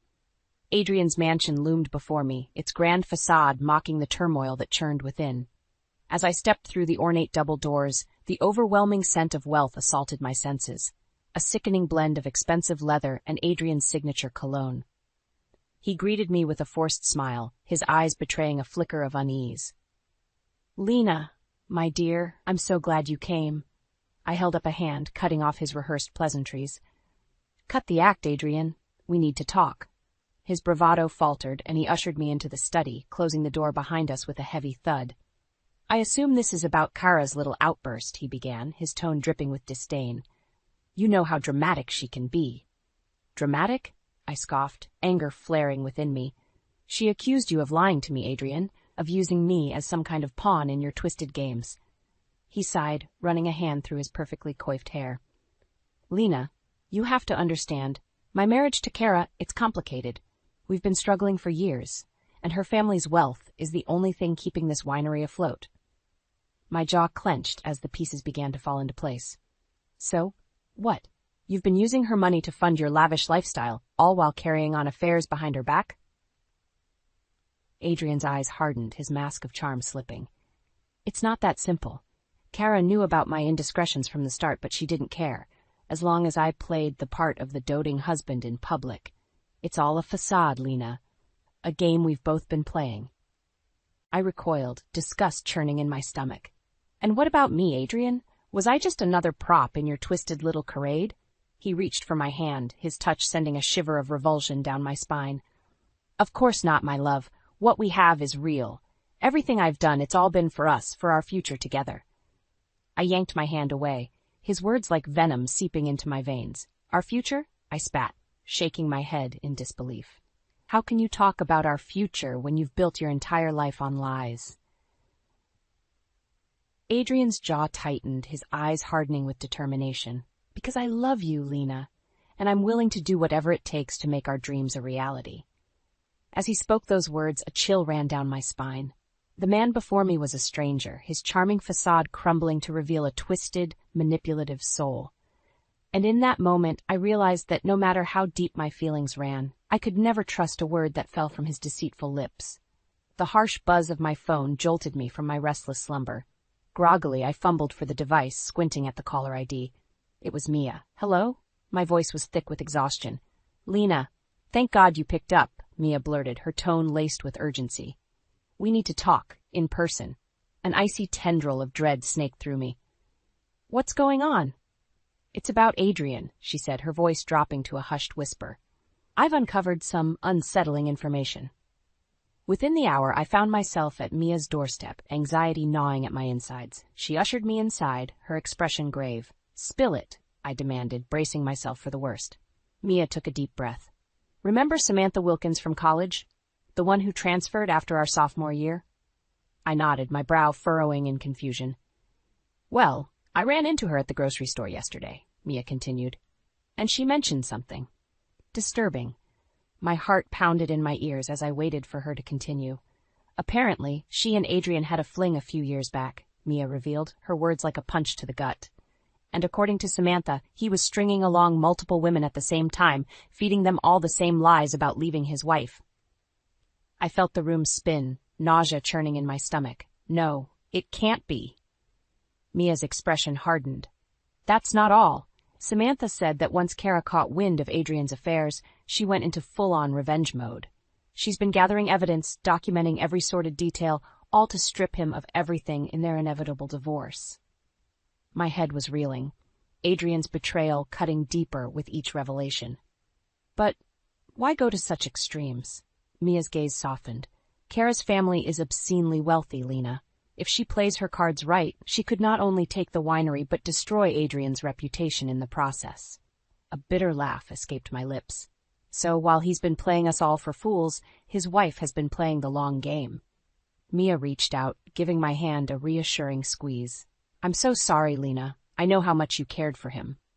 Tears stung my eyes as the weight of Adrian's deceit crashed over me.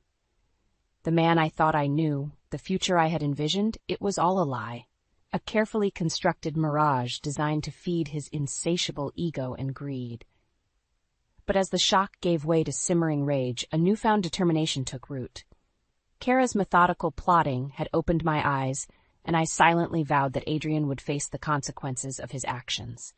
No matter what it took, I would ensure that he reaped the bitter harvest he had sown. The aroma of freshly brewed coffee wafted through the cozy cafe, but its usual comforting scent did little to soothe my frayed nerves. I clutched my mug, the warmth seeping into my palms as I replayed Mia's words in my mind, desperate to make sense of Adrian's ever-deepening web of lies. A familiar voice sliced through the ambient chatter, causing me to stiffen in my seat. It was Kara, her perfectly coiffed appearance a stark contrast to the icy venom dripping from her words. That snake has another thing coming, if he thinks I'll let him slither away unscathed, she hissed, her perfectly manicured nails drumming against the tabletop. Across from her sat a well-dressed man, his sharp features and calculating gaze marking him as a force to be reckoned with, no doubt Kara's attorney. Rest assured, Mrs. Bellamy, he replied, his tone clipped and professional. My team has compiled an ironclad case against your husband. Once we expose his sordid affairs and financial misdeeds, the courts will have no choice but to strip him of everything. Kara's crimson-painted lips curved into a vindictive smile. Good. That two-timing snake deserves to lose it all, his precious winery, his inflated ego, every last cent. My heart pounded in my chest as realization washed over me. This wasn't just a bitter divorce. It was a meticulously orchestrated takedown, and Adrian was the unfortunate target in Kara's crosshairs. And those whores he's been cavorting with? Kara sneered, her eyes glinting with malice. They'll get their just desserts, too. I want their dirty little secrets dragged out into the open for everyone to see. My blood ran cold, the implications of her words sinking in like a lead weight. She wasn't just after Adrian. She was coming for all of us, his unsuspecting conquests caught in the crossfire of her vengeful crusade. The lawyer nodded, his expression betraying no emotion. Consider it done, Mrs. Bellamy. Your husband's indiscretions will be laid bare for the world to witness. As they rose to leave, Kara's gaze momentarily locked with mine, her eyes narrowing in recognition. A cruel smirk played at the corners of her mouth, a silent taunt that sent a chill down my spine.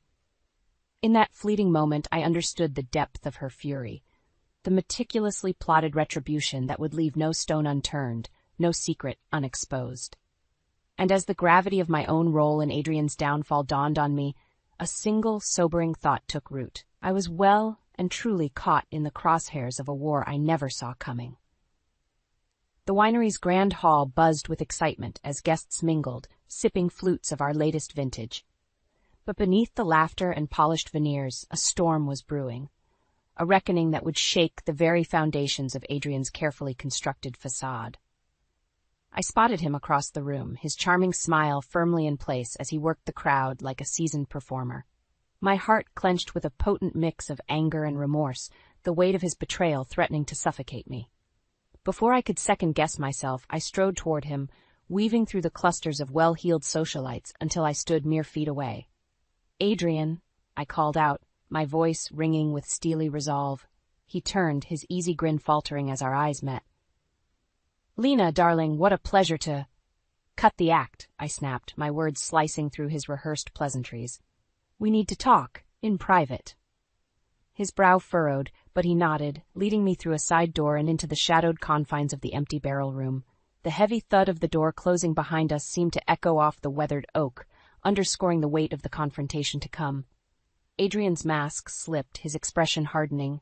"What's this about, Lena? You're causing quite a scene." I laughed bitterly, shaking my head. "A scene?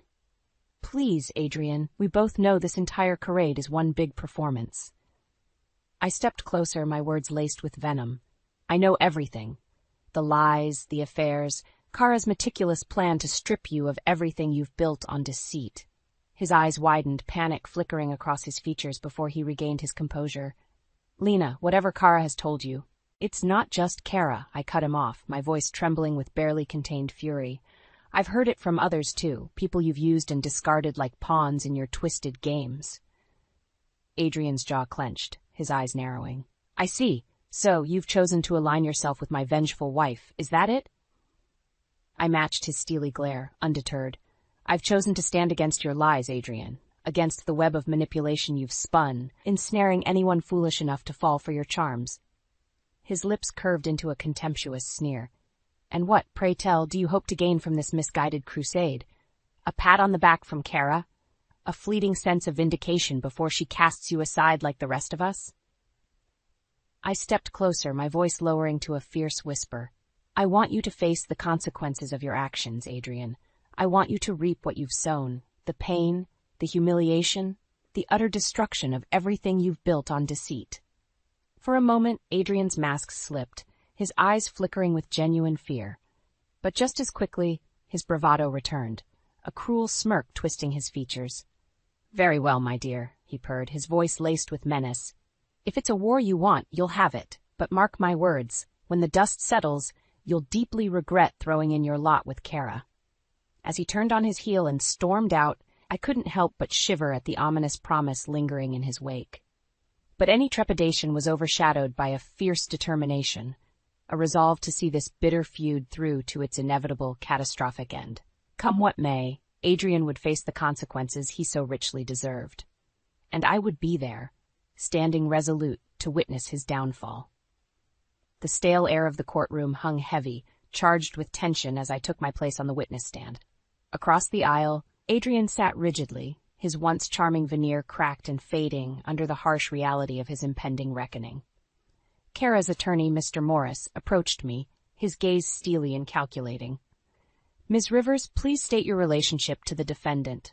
I swallowed hard, my mouth suddenly dry.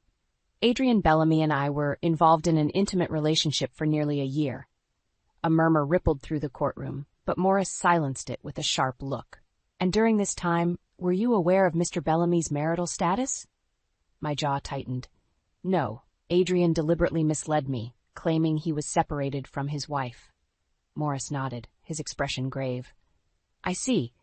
And when did you become aware of the true nature of his deception?" The memories flooded back, the confrontation at the winery, the sickening revelations about Adrian's multiple affairs. It was brought to my attention by Mrs. Bellamy herself, as well as other sources, that Adrian had been engaging in numerous extramarital affairs while portraying a very different public image. "Objection, Your Honor," Adrian's lawyer barked, jumping to his feet. "Hearsay and speculation." The judge fixed me with a stern look. "Ms. Rivers, please confine your testimony to first-hand knowledge and facts." I took a steadying breath. "Very well, what I can attest to is Adrian's pattern of dishonest behavior and blatant disregard for the truth. He lied to me repeatedly about the nature of his marriage, his financial situation, and his intentions for our future together." Morris nodded, his expression grim. "Thank you, Miss Rivers. No further questions for now." He turned to face the judge.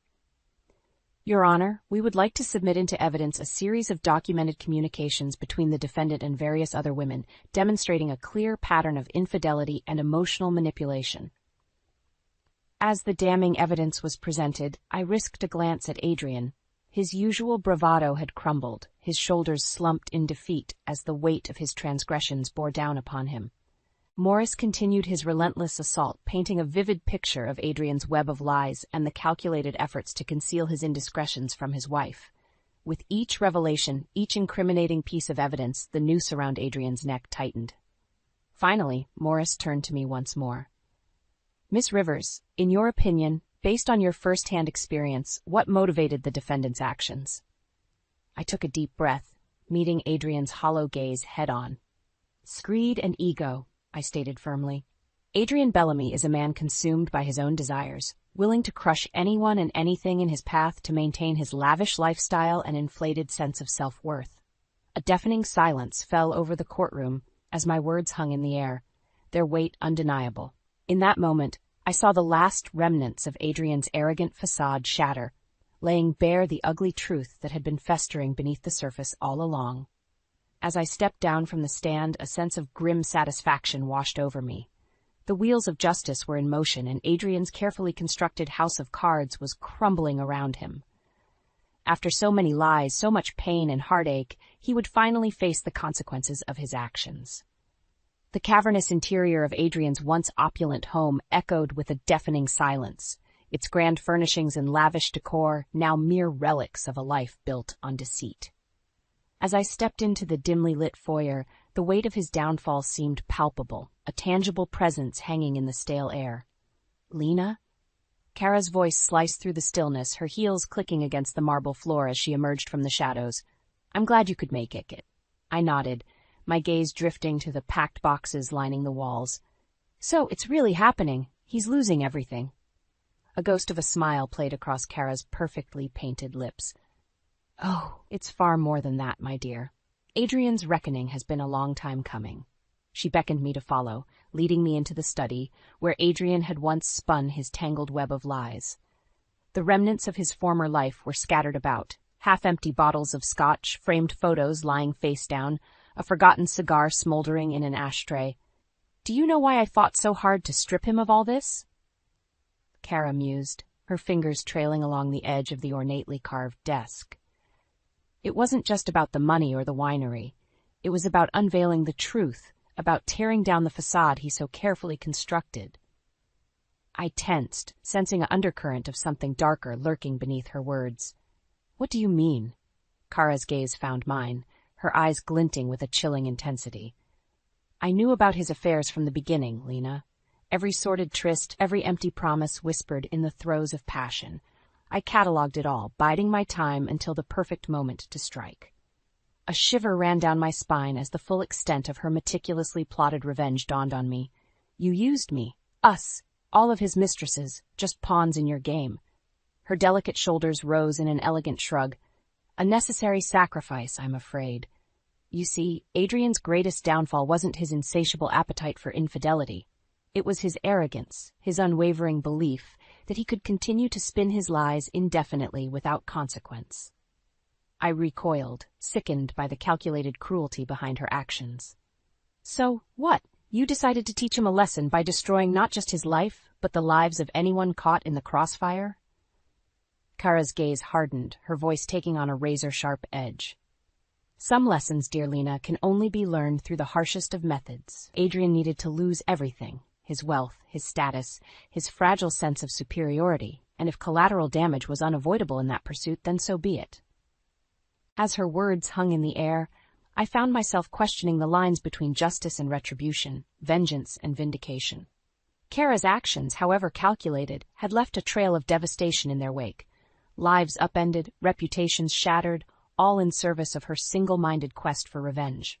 And in that moment, as I stood amidst the ruins of Adrian's former life, I couldn't help but wonder, had we, his unwitting pawns, simply traded one devil for another?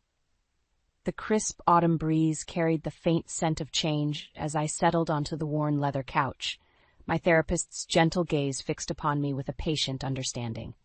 It had been months since the explosive downfall of Adrian Bellamy, and yet the reverberations of that tumultuous chapter still echoed within me. "How are you feeling today, Lena?" Dr. Wilkins prompted, her voice a soothing balm against the memories that threatened to resurface. I took a steadying breath, gathering my thoughts. "Better, I think. It's been a process, coming to terms with everything that happened." Her brow furrowed with concern. "The sense of betrayal must have been overwhelming, not just from Adrian but from Kara as well, using you and the others as pawns in her revenge." A rueful smile tugged at my lips. "That's an understatement. For a while I felt like I was drowning in a sea of lies and manipulation, unable to trust my own judgment." Dr. Wilkins nodded, her expression one of quiet empathy. Yet here you are, emerging from that storm stronger and wiser. What has helped you find solid ground again? The answer came easily, a newfound sense of purpose burning brightly within me. Helping others who have been through similar situations, lending an understanding ear, offering guidance and resources, it's been cathartic in a way. A proud smile graced the therapist's features. That's wonderful, Lena. Turning your pain into a catalyst for positive change is an incredibly brave and selfless act. As our session drew to a close, I stepped out into the crisp air, inhaling deeply. The weight that had once threatened to crush me had lightened, replaced by a steely resolve and a profound sense of growth. Later that evening, as I sipped a glass of rich Cabernet, my phone buzzed with an incoming call. It was Mia, her voice tinged with a mix of sympathy and triumph. Lena, did you hear? Adrian's been spotted, living out of a run-down motel on the outskirts of town. A pang of something indescribable tugged at my heart, a strange amalgam of pity and vindication.